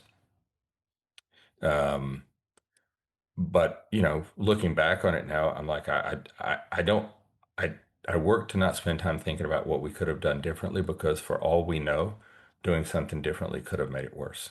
Right. There's no recipe for this, no instructions. And No, also, we only have the tools that we have available, and we do as much as we can with those tools. And that's it. right? And That's after it. that, the outcome is the outcome. So, Like it or not. yeah, like it or not, I understand that there's Yeah. no need to start thinking of what could I have done. But well, just coming full circle in this one, you have gone through a lot of things that are very difficult. One of them was the cancer that almost nobody beats. As long as he gets to the stage four, that's the one that most people don't. I believe Steve Jobs had that one too, They did. pancreatic cancer, and he had all the money in the world, and he Hmm. didn't make it. And then you had what happened to your son within the same range or very close to it. Hmm. And somehow here you are, and you're Yeah. still full of life. You write a book on, as your title says, overcoming life toughest setbacks, and that itself it's an achievement built upon, I don't know, I would say forged upon a lot of fire. Just like how the story of the God, I don't know, the story in the Bible says that Jesus makes you like a clay pot, and before you're beautiful and strong, he must first put you in the fire, Yeah. and then you become beautiful and strong. Yeah. Yeah. And that's something that you're becoming right now. You're definitely becoming a very strong person. Got that very strong hairline still. Yeah. Still got some hair. Still Still look got some hair, good. man. Yeah, Yeah. most people Yeah. lose it. Yeah. I still got some. I still got some. Yeah, still got it It's funny. going. It was all gray when I was diagnosed. I was almost completely gray, and then when I went through chemotherapy, I was 100%. My hair was white, and then it didn't all come out during the chemotherapy. I would say probably 50% of it came out, and then my wife said she knew I was getting better when the hair started coming back, and it had some black and brown in it again. Mm. She said that's how she knew I was getting better. So yeah, it came back, and it's not completely white anymore. It's crazy. Okay, so it comes back in color. Yeah, it came back with a little bit of color to it. It's crazy. Yeah. I didn't know that was a thing. But once he I lost it, didn't. he lost I it. did not either. I did not either know that was a thing. Must Yeah, be all but I that, guess it is. a lot of stress, lots of chemo. Yeah. Definitely not easy. And so you write this book, and I just want to say that I read it, and it's really good. I read all the chapters. I want to say that you have a little bit of everything because I've read also many books. I like reading books, and every chapter that I read is like, oh, this is something that I've read somewhere else, or this is a different perspective that you're taking on it. Um, I love the fact that at the very end of the book you have like 50 or 100 references that almost Yeah. nobody Yeah. does that whenever they write book on kind of like life skills. So I found that interesting. They actually like put your evidence there. Well, I mean, And I don't, I too, like you, man, I don't, I'm not, I didn't think up all this stuff really, like, a lot of people have put together a lot of good stuff. Um, what I wanted to do was kind of just collect up the stuff that I thought other people had, like, and that's really kind of especially the second part of the book. The first part of the book is really the 15 core beliefs, and then the second part is all this other stuff that you can kind of put around and inside your life to help you get through things. And yeah, I wanted to give credit to the people who came up with ideas and thought about things, or I wanted, if I took their thoughts and used them to give them credit for it because I didn't, if I didn't think of it, then I didn't think of it, right? Right. That's kind of like you said, I there's like appreciate you the recognizing that because most people don't recognize that there actually is at the end a list of references, yeah. Yeah, most books don't have that. The only scientific books. That's what I was like, okay. Yeah, It's interesting you put all the yeah, references in there. yeah, Um, and then I liked a couple names that you would use. It was nicely creative, like the 38 Special. Um, that was yeah. one It probably interesting title. that tells you something of my age, like they were. Yeah. Yeah, but yeah, that one kind of gave things away. And I love the fact that one of the tools that you use there, I actually use in my life, where you call it the five whys. So you ask yourself why Yeah, five times. yeah. Whatever the issue you're having in life, just why five times. And that's a pretty cool, very practical. I really like books that are practical because there's a lot of them that just give you like a story, or maybe they tell you this is how this you should fix, but they don't tell you how to fix it. And your book does tell you how to fix it. You give a lot I, you of know, tables. I mean, I believe exactly what you just said. A lot of people don't like, it's like, well, here's what you should do, but what I need to know is how to do it, or like, what is there something, maybe not the exact path that this person took, but is there some framework that I could kind of use and apply? One of the things that I realized, for example, was people had told me forever.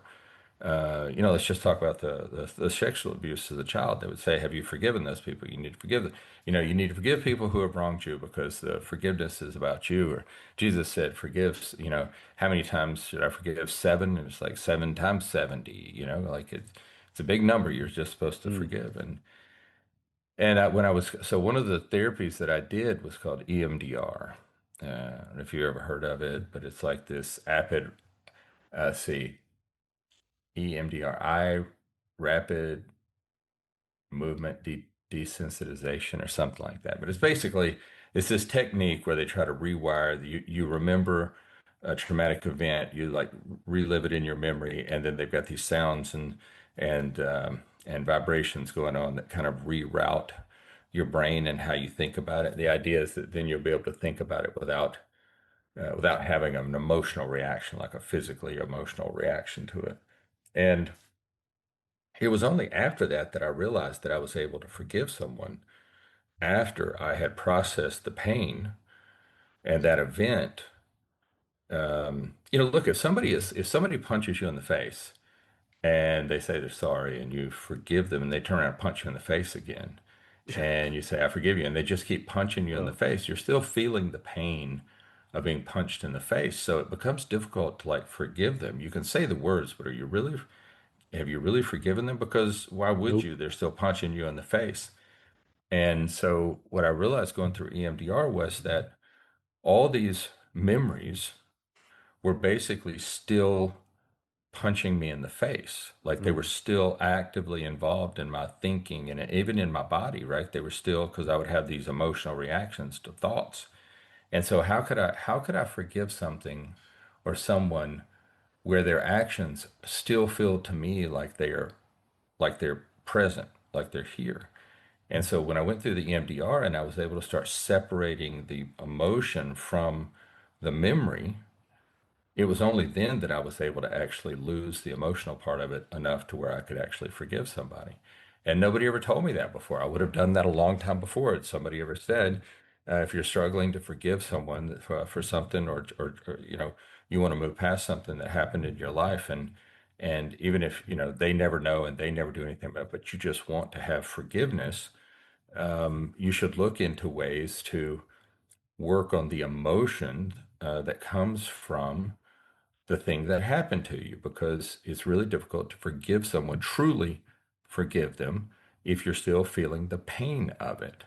And so if you can do some of these therapeutic techniques that help you kind of separate the pain from the memory, then you get enough space where you can actually forgive somebody. And so like to me, that's like practical advice. It's like, oh, well, you're kind of giving me like a step by step. You're not telling me which therapy to go to. You're not telling me which technique to use. But I'm just kind of saying this is what I've observed. If you're struggling to forgive someone, maybe it's because the emotion still has its hooks in you. And it's very logical to not forgive someone while they're still hurting you. Mm. So if they're not physically still hurting you, if this is a distant thing, but it keeps coming back, go find a therapist, do a practice like EMDR or something like it that'll help you separate the emotion so that you can get to a place where you can think about the problem or the event without having this real visceral emotional response. And that will let you go through forgiveness. And yeah, so that's like a practical thing for me. So I wanted to put in the book practical things. Hmm. And it's right there in the bottom. I'm actually looking at it right now. It says a practical guide to overcoming your problems. So yeah, practical was your goal, and I think you Yeah, achieved it. I And so appreciate that. Thank you. in that case where you say separate emotions from a memory, and then you mentioned that therapy, um, how come one how would one deal with the emotion in regard of that? Would you think about it, or how would you punch it back, go outside, Well, so exercise? I mean, I guess there's a lot of different therapeutic techniques. There's a thing called guy wrote a book and has a program called the Emotion Code. There's one called the Body Code. There's another one's called the Emotion Codes. These are all different techniques for like processing memories of difficult events, abusive events, difficult events in your life. The first one that I used was the EMDR process, and in that process they put a headset on you so that you can hear these alternating sounds, and they put these things in your hands so that they vibrate against your fingers in an alternating fashion. And then you close your eyes and you work your way back through the memory of whatever it was that Mm, that is still hanging on to you. And I guess the idea is, I don't know that they really know how it works. They know it works. I guess the idea is that by whenever you have something similar to that event that happens, it may not, it may be in no way related, but your mind has kind of learned to send anything that it thinks is similar through this same pathway. And so you get the same emotional reaction. And so it's like you've got a mental pathway that's stuck on a bad emotional reaction. So the way I might respond to having been sexually abused, I might now respond to somebody cutting me off in traffic, right? Like your brain just kind of, you get emotionally charged from it. And so by doing these alternating sounds and vibrations, when you remember and walk through those old memories or those old events, or even recent events, the idea is that it separates, it takes that memory down a new pathway, down a new mm, neural pathway. And that neural pathway doesn't have the emotion tied to it because you've disassociated the emotion by using the sounds and the vibrations. And so it forces you to build a new neural pathway to have that memory.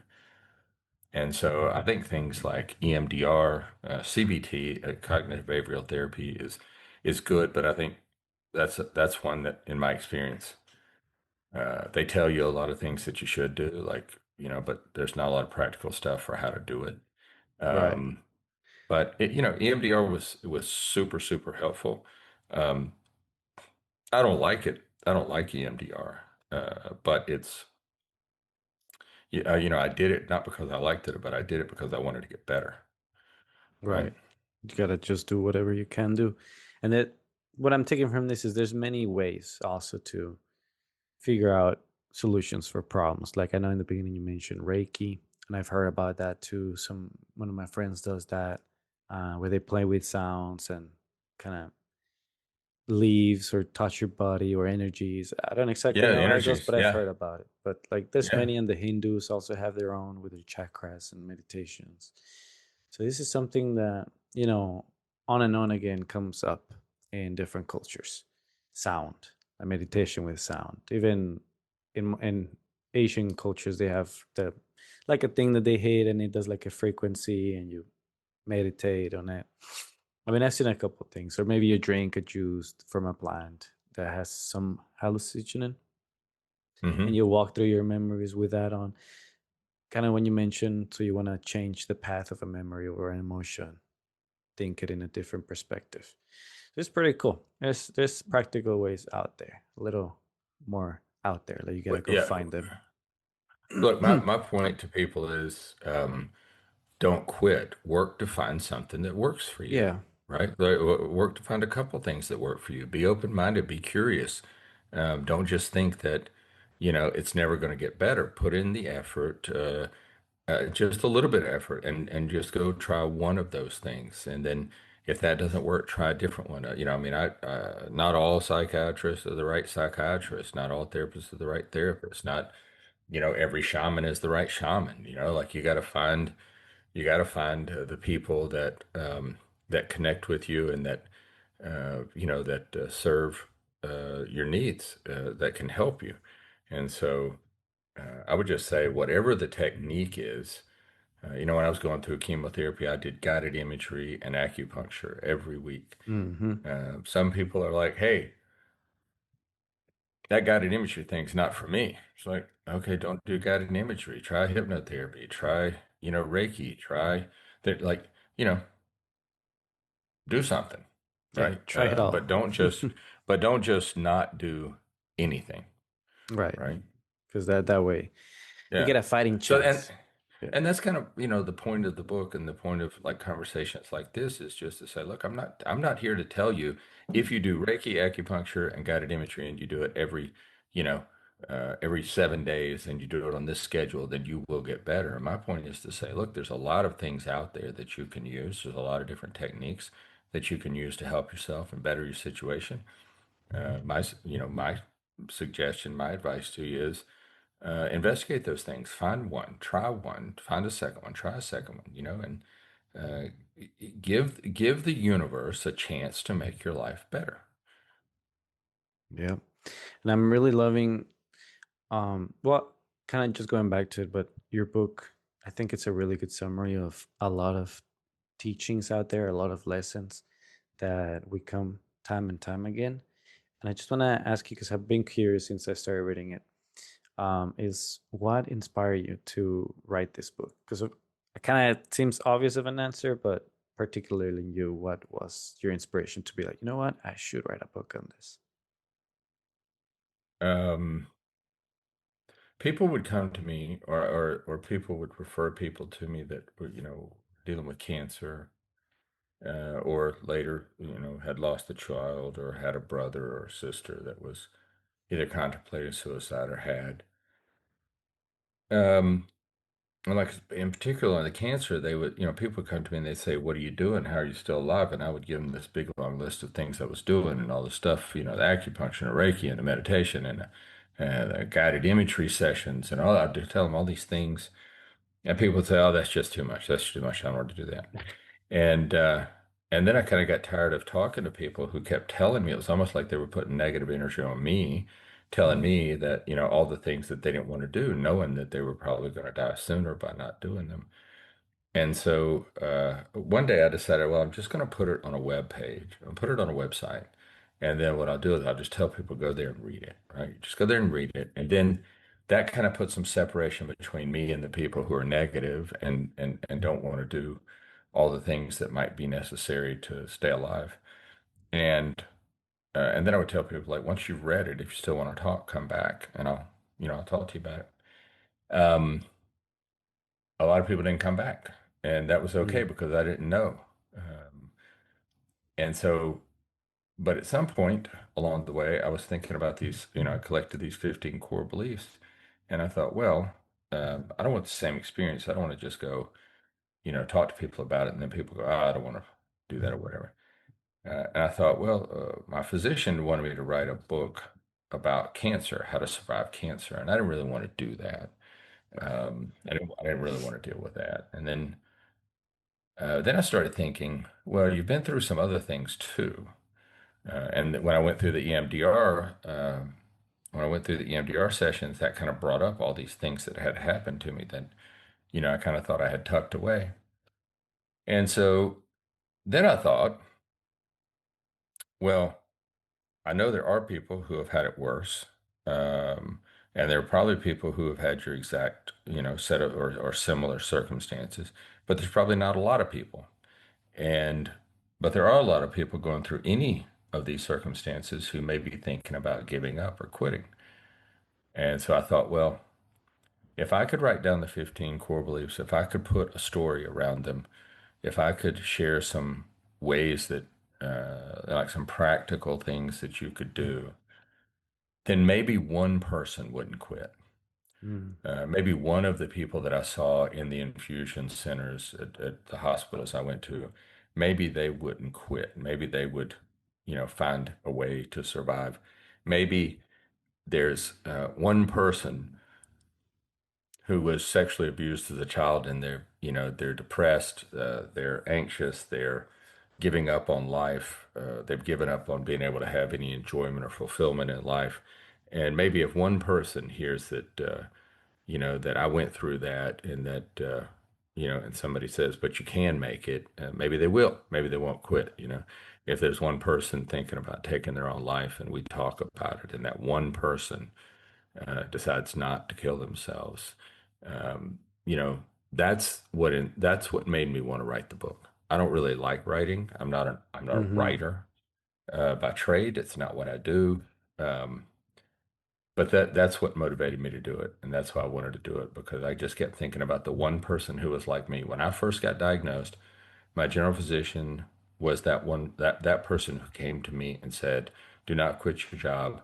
Do not take your last vacation. I think you have a shot at this." Mm. And that conversation changed my entire outlook. Um, it gave me a reason to have some hope, and it gave me a reason to think about attaching meaning to my life and giving me the strength and courage to to give it my best shot.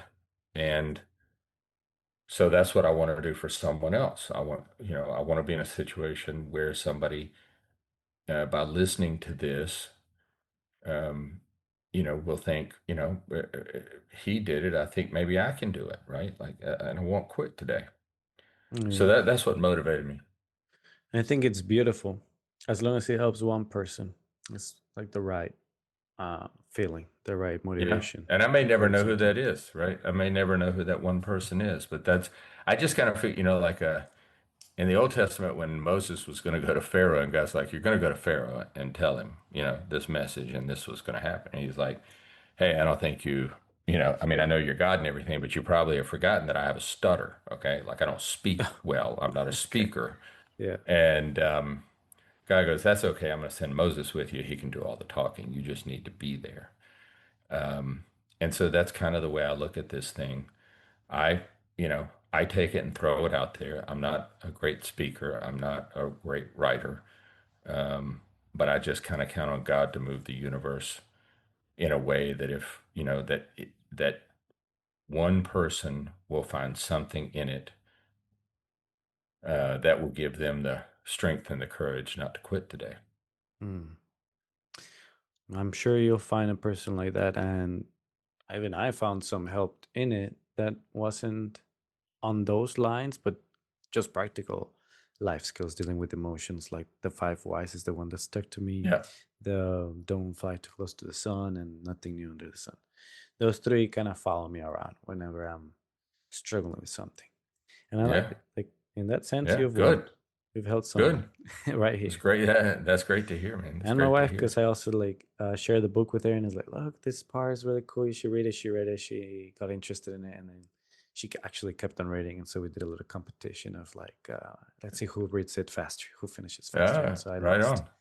Right on. That's awesome, man. She That's got awesome. it. It's not awesome that you lost, but it is Yeah, awesome that you read it. Yeah. yeah. No, Yeah. it's a great book. And maybe we didn't touch this. You mentioned it during our talk, but I haven't asked anything about it because I'm like zero knowledge in this regard. But I am curious. When you mentioned that you went through some abuse as a child, how does that manifest in your adult life or young life? Yeah, I think it's a great question. I think, for me, it came around in low self-esteem. I overate as a child, anxiety, depression, um, just man, a lot of uncertainty, distrust, completely risk averse, constantly, looking over my shoulder to see, what bad thing's going to happen next, waiting for the next shoe to drop, all those things. I think it just, how it manifested itself was just kind of a dark cloud, Mm. and that dark cloud just kind of blocked out a lot of light in life.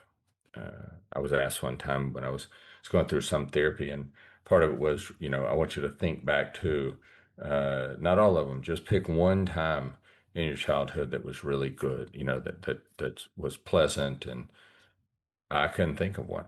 I couldn't think of one. And later I came to the belief that the reason I couldn't think of one was because all of that pain and anger was still there. And so it kind of like as a dark cloud, it just kind of blotted out any light. So that's how it kind of manifested for me was just very, um, it kind of put a very negative light on life.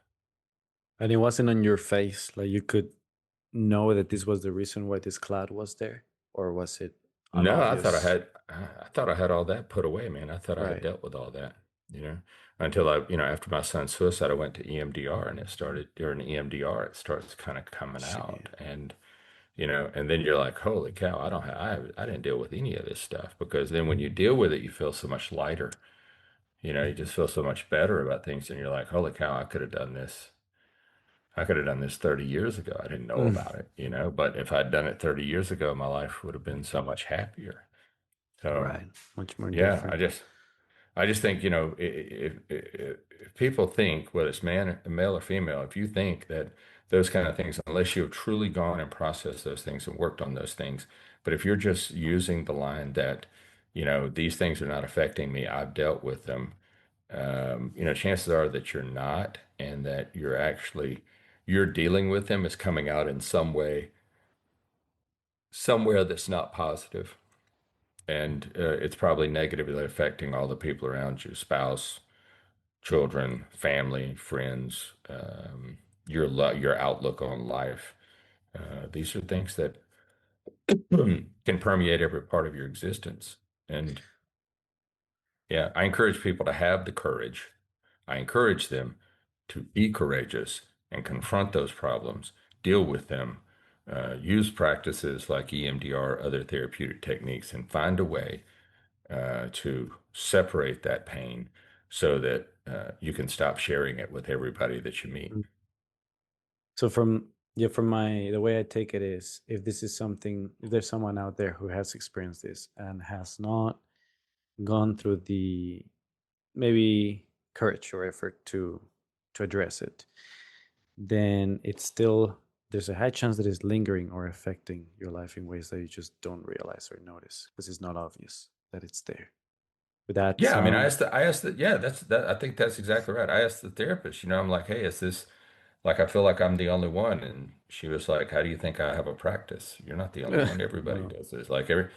everybody who's had these things happen to them are walking around, and they don't know why they're angry, or they don't know why they're anxious, or they don't know why they're distrustful, or they don't know why but they are. And sometimes they don't even recognize that they are.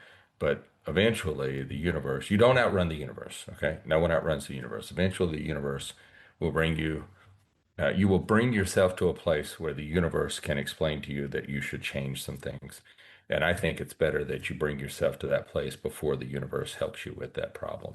Because the universe sometimes hits you kind of hard because it's given you all the hints along the way and you haven't taken them. And so then it has to kind of smack you really hard to Mm, remind you that you need to go deal with this problem. And that's usually a very painful situation. Or, like people will say all the time, I was at my lowest point when I got this insight. Well, yeah, you were at your lowest point because the universe gave you 100 times before that to look at the problem, be honest with yourself, and say, look, I'm carrying this around and I'm making life difficult for me and everybody around me. I just don't realize it. But if you've had that experience, I would just say to people, I don't really care how strong a human being you are, how big a guy you are. I mean, I'm not a huge guy. I'm 6'1".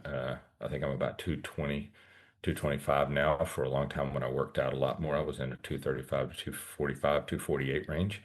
I'm not a huge guy, but I'm not a small guy. And I can tell you, it doesn't matter what size you are. Those things happen to you. You're not strong enough to will your way through it. What you're doing is you're willing yourself through, excuse me, you're willing yourself through it, but you're spreading all that stuff out as you go along onto everybody that you come in contact with. Even you walk in to get a coffee someplace and you're spreading that energy onto the person behind the counter. You don't even know it. So I would just say, yeah, we all carry it around.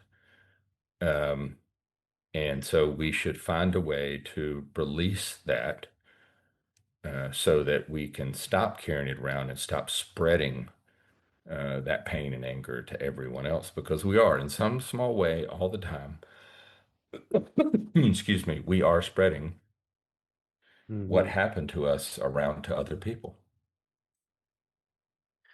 Makes sense. Definitely. So it's like, and it's really hard for anybody to even realize that they're going through this. But somebody with your experience, would you be able to notice when somebody has something that they're being hiding or have gone through an experience? Or is it something I that just is I just, just assume that everybody is. I just assume that everybody is because I think being on this planet, you just have bad things happen. yeah, And so I mean, you think about it, like why does somebody snap at somebody else? A husband or a wife or girlfriend or boyfriend, they snap at somebody, and right. Yeah, that does happen. for over something that's really honestly trivial, but to them it's a huge deal. Uh, you know, a husband or wife or girlfriend or boyfriend, they abuse physically one another, and then all of a sudden they're better, and then they're not. Somebody gets cut off in traffic and they're super angry, about it, or they just take everything, personal. Look, I mean, they're super anxious. Yeah, I mean, I think most people have something. And I'm not saying like everybody should just run to therapists. I know there's kind of a backlash against everybody going to therapy, but I think it's generally the backlash that I have against therapists is just like general talk therapy, where you just go and you just talk about stuff, but you don't actually solve the problem. I'm talking about going and doing hard work, um, doing EMDR. There's some other stuff Right. that's visualization oriented. But I'm talking about going in with a purpose. I had this thing happen to me and I want it out of my life. I want it to stop contributing to my bad decisions. I want to make better decisions in life. So, yeah, I think I'm not a big fan of just general talk therapy. I think when you get to the point, even when you're going through like a process, but you get to the point where you're just having conversations with your therapist, get up and leave, man. You've done enough. You don't need go find some real friends, like talk to real people. You don't need to talk to a therapist. I believe in therapy when you are doing something. Like I'm here to do this and I want to do this for a period of time and I want to solve this problem. And so go do that. And so no, I don't know how to spot it. I just assume that now every time I see somebody and they're having a bad, it could just be a bad day, or maybe it's just that. I heard a thing the other day, David. I think this is a pretty good saying. It was a question. It said, "Are you having a bad day, or is the day having a bad you?" Yeah, Right? that's a good And one. Yeah, and I sometimes the agree. day is fine. It's Mm-hmm. just, it's at the Just day is you. having a bad you, You being a bitch. and so. Yeah, I mean, It's like, yeah. if you're the one being the little bitch, what you need to do is maybe confront that problem. Like, why am I that way? Why am I? Maybe you're not having a bad year. Maybe the year is having a bad you. Yeah. Like Take some I responsibility love and that go one. work on it, go work on Yeah, it. I love that Yeah. phrase. It caught me off guard. Yeah, Um, I just read it the other day and I thought, God damn, that's genius, right? yeah, Like every because now and I've then you read these things like, damn, that's genius. Maybe and I've actually started thinking about that on a daily basis now. Like something will go wrong. I'm like, man, and it's like, well, it's me. maybe this moment isn't you're not having a bad moment. Yeah. Maybe this moment is having a bad you. Right. No, and I've definitely felt like I've been in those moments when it's me. When I like walk in the Yeah. door and I just starts making conflict. My wife Yeah. is like, "Oh, Right. it's It's just like me. you just Like it's just me yeah.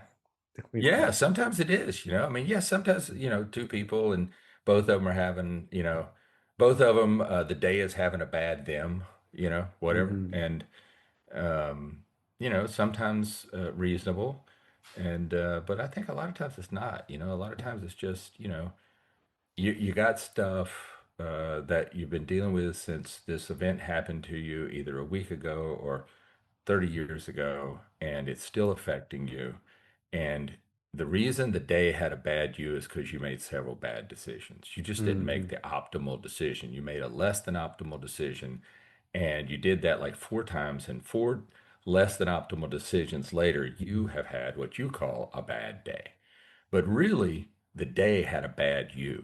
And so the question is, why are you creating these problems? That's what I had to ask myself. That's why I finally started dealing with some of these things. Like, why are you creating these situations? Every positive level up that I've had has been when I eventually got to the point of saying, what if it's me? What if it's me? Like if I just assume for a moment I'm the reason this bad things happened or I'm the problem in this relationship, I'm the one, Hmm. and I'm going to take responsibility for it. Let's just play a little mental game. I would say to myself, let's just play a little mental game. What if it is you? That has been the beginning of every level up I've had, right? Because it turns out that probably 80, 85% of the time it's actually me. Right. Thinking like instead of blaming others, let's blame myself Yeah. first and see how that works out. Yeah. And Yeah. it does. And I'm coming back from first of all, I really love that one. Are you having a bad day or was the day having a bad you? I Yeah. just like to emphasize that one. And then I Mm. was thinking on the therapy part.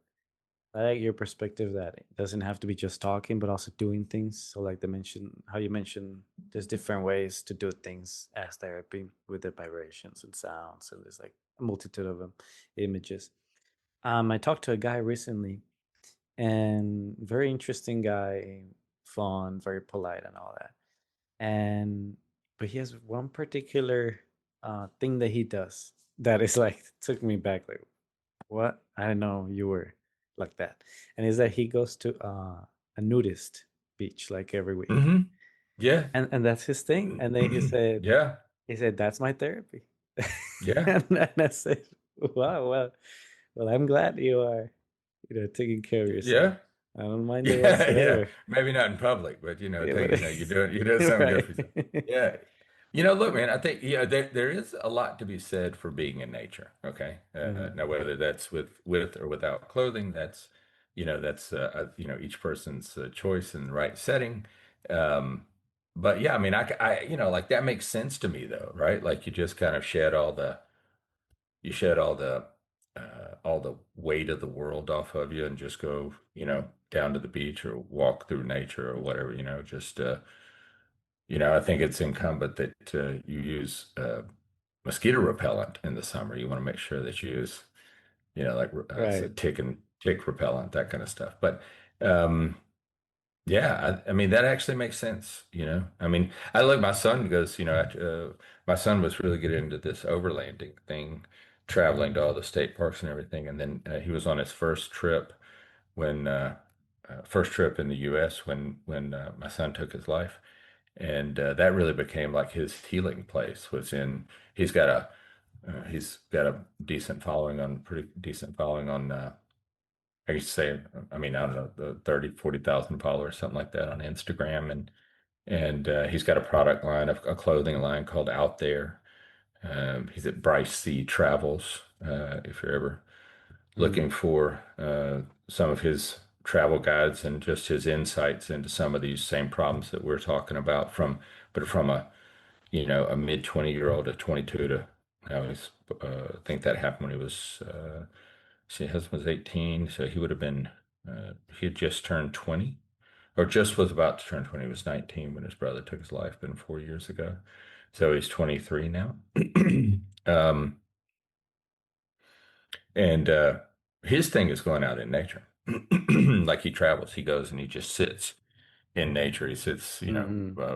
barefoot in nature. And his belief is that that's where you find God is outside of man-made things. Yeah. Like you have to go to God-made things to find some peace. And that's like his therapy. That's where he goes, and he goes out in the woods and he talks to his creator and he, just kind of sits and looks at nature and, realizes that, for him, there is something bigger than the problem that he's facing, right? Bigger than his pain.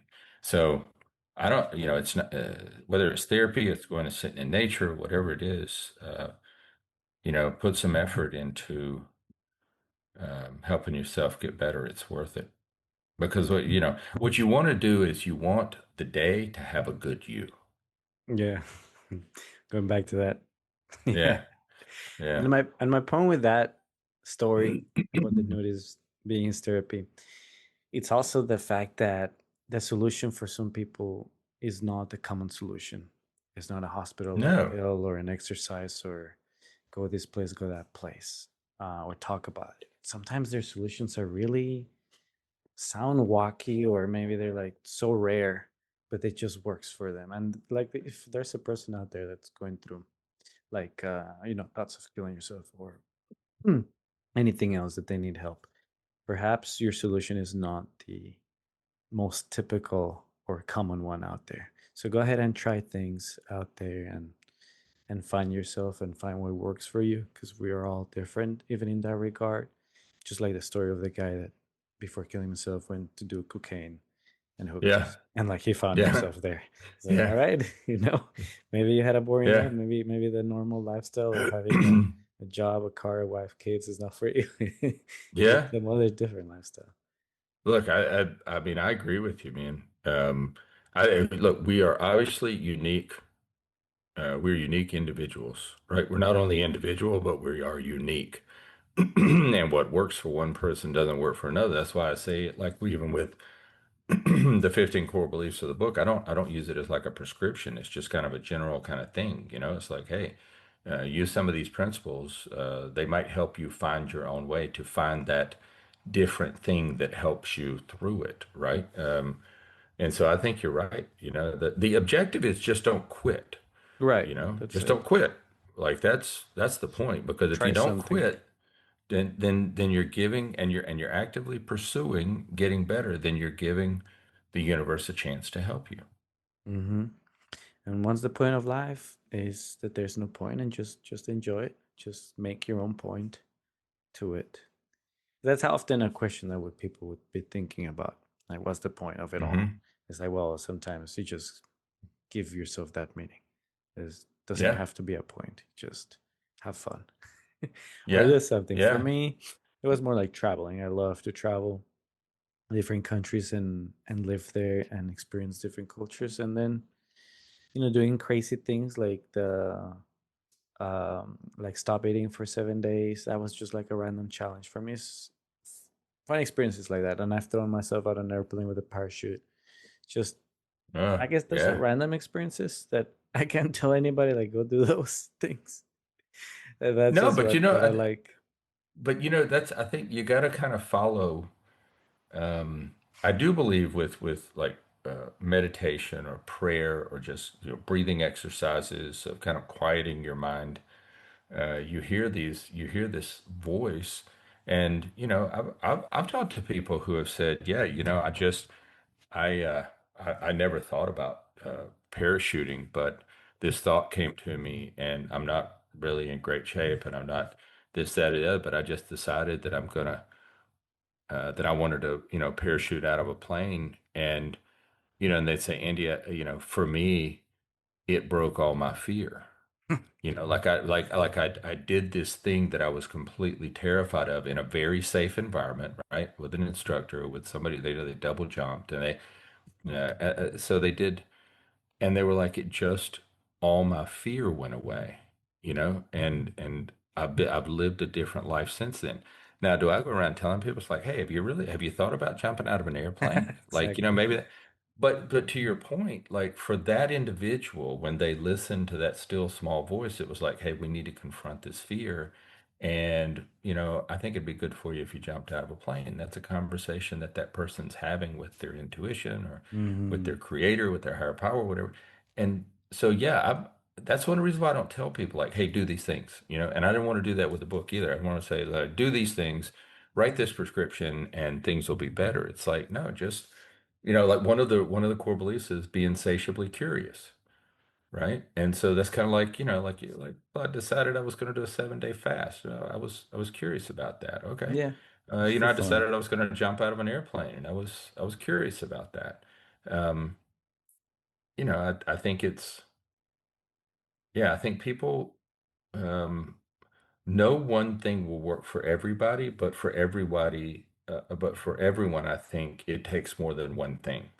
Yeah. And so, go listen to that voice and then do something safe. I'm not saying you go up and you try to paraglide off, at Yosemite off of El Capitan. I'm not saying that. Okay. I'm just saying, you know, um, be curious about some things and listen to your intuition, to yourself, and you don't have to do what everybody else does. You don't. My son doesn't Hmm. like going to therapy. He does. He has, Hmm. but he's like, I just really, I get better when I'm in nature. Yeah. Okay, go spend time in nature, man. Like, do what you got to do. Yeah. That's how it goes. It's all different for everybody. And yeah, I was thinking about something and it's just escaped me. I was thinking about it for a minute.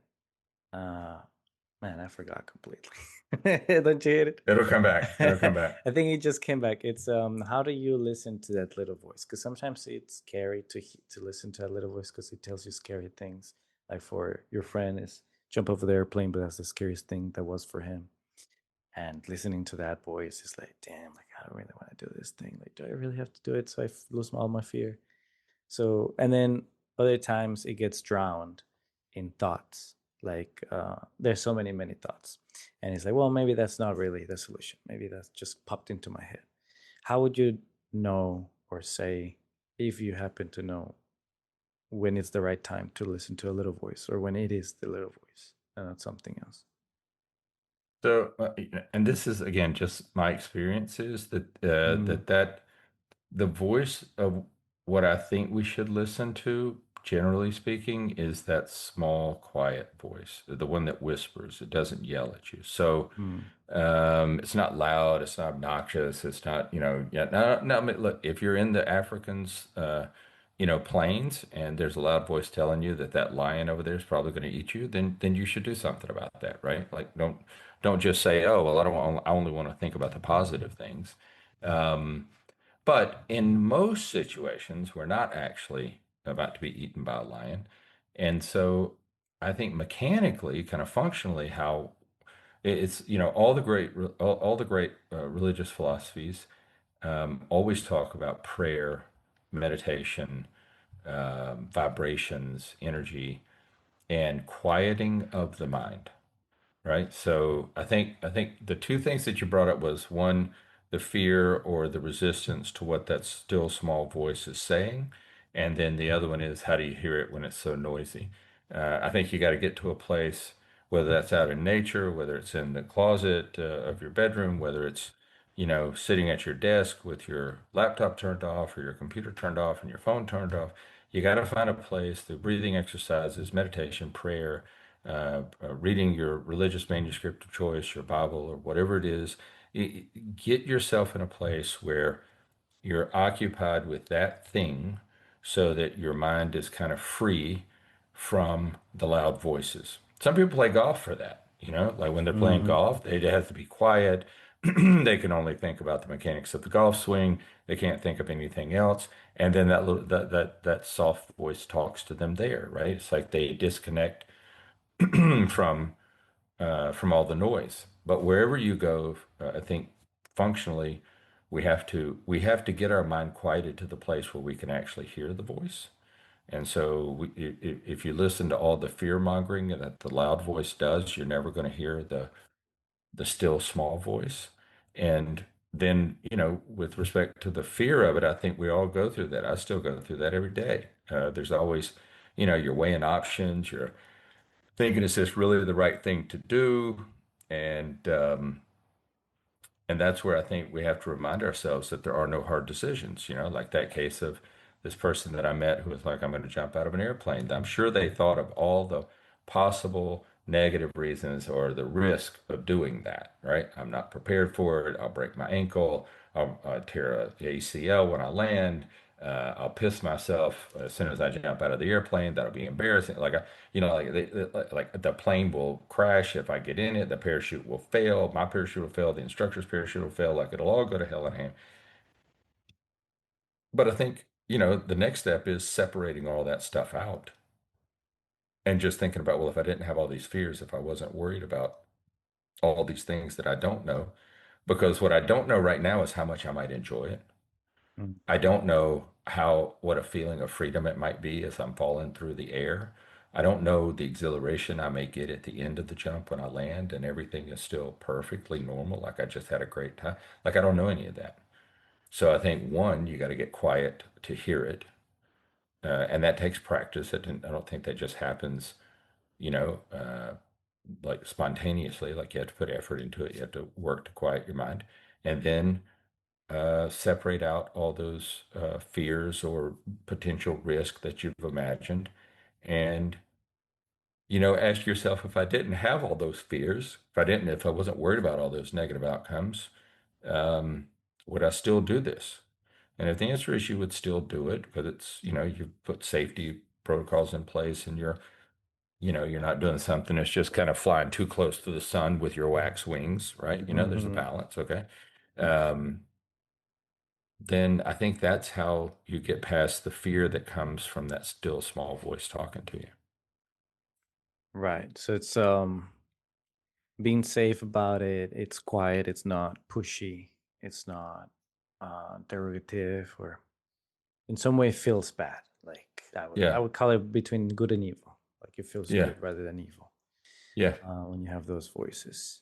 That's an interesting way to see it. A way to like I guess separate between the yeah, loud and the soft.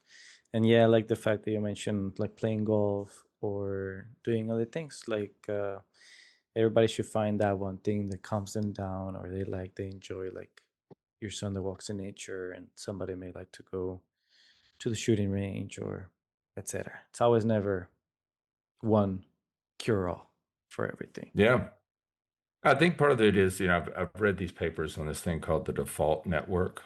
Like I think they call it the default network, part of your brain that basically that's what happens in meditation. People who do psychedelics that they've studied, they have this part where their default mode network gets like separated from, like it kind of shuts down so that just like you can think about things without your typical like reactions to it. I think I'm describing it correctly. But if I'm not, go search for default mode network and you can read about it. Um, and but I think that's like, prayer, meditation, breathing exercises. People talk like I've read about some of the studies on psychedelics. Um, all those things tend to come. Sometimes when you're playing golf, I think what happens is you're so involved in like the swing. Like I don't play golf, by the way, but I don't either. talk to people who say that Yeah. like they get so involved in the swing, in the motion, that they can't think about anything else. And I think that's like that disconnecting of the default mode network, right? Like it can't ruin all your thoughts. So I would say whatever it is, do a little research on the default mode network and then find your own personalized way of how you kind of get that space from that, that machine that's running in your brain that's, kind of delivering its default way of processing things, get a little separation from that. That's, I think, super important in in being able to listen to that still small voice and then having the courage to follow it. Yeah, it's amazing. There's so many ways to live life, to be honest. Many, Yeah, many but the ways. point is to live it, right? The Yes. point is to live it, right? That's Life the is for point. the living. Life is That's for the the point. living. Yeah. Life is for the living. And I love that. And just going a little bit of a summary here. We talked about many subjects that are tough to talk about for many, many reasons. I want to thank you for talking about them. This is not really easy for anybody that experiences them or even bringing them up to light. I do wish that somebody listens to this and gets help in any regard, whether small or large. And in the end, the reason why I also do this podcast, and I do it in a silly way. I like to call it the free idea, in the sense that it's just ideas out there for free for anybody who want to use them, whatever it Yep. is. Usually, Yeah, I like that. my podcast is more of come up with actual ideas, like I don't know, like baby formula that is flavor soda for some random reason. It was like Yeah. Yeah. a cemetery on wheels, a vending machine that goes to neighborhoods, like an ice Yeah. cream machine. It's random things. But every once in a while, I also like to throw in ideas like the ones we're talking about here, where Yeah. it's like maybe how to live life, how to enjoy life, or see life in a different perspective, and just be a better person overall. And well, with that, I just want to end it right there and just thank you so much for your time. Thank you for just being here. I know I kind of took a chance on me because you were like, "Hey, let's should we talk before this or this and that?" I'm like, "No, I really want to just in the moment." Yeah, no, I'm And good. I I'm found it I'm glad really it worked cool. out this way. Yeah, and I want to tell you how much I'm sincerely grateful. I love the way that the conversation went. I really enjoyed having the conversation with you, and so I'm deeply grateful that you gave me the chance to have the discussion with you. No, likewise. Thank you so much. And even I have learned a lot of like even I like, in this conversation I learned more from your perspective uh than just the book. Like the day phrase is something that I know I'll carry with me from here on. Yeah, right on. Yeah, me just too, man. Me yeah. too, man. I'm thinking about that one every day now that I've heard it. Does the day are you having a bad day or is the day having a bad you? That's Yeah, something I'll yeah. carry on from here. So thank you so much, Yeah. man. I All appreciate right. it. Thank you, Damien. I I'm gonna appreciate go it. Talk ahead to you here and soon.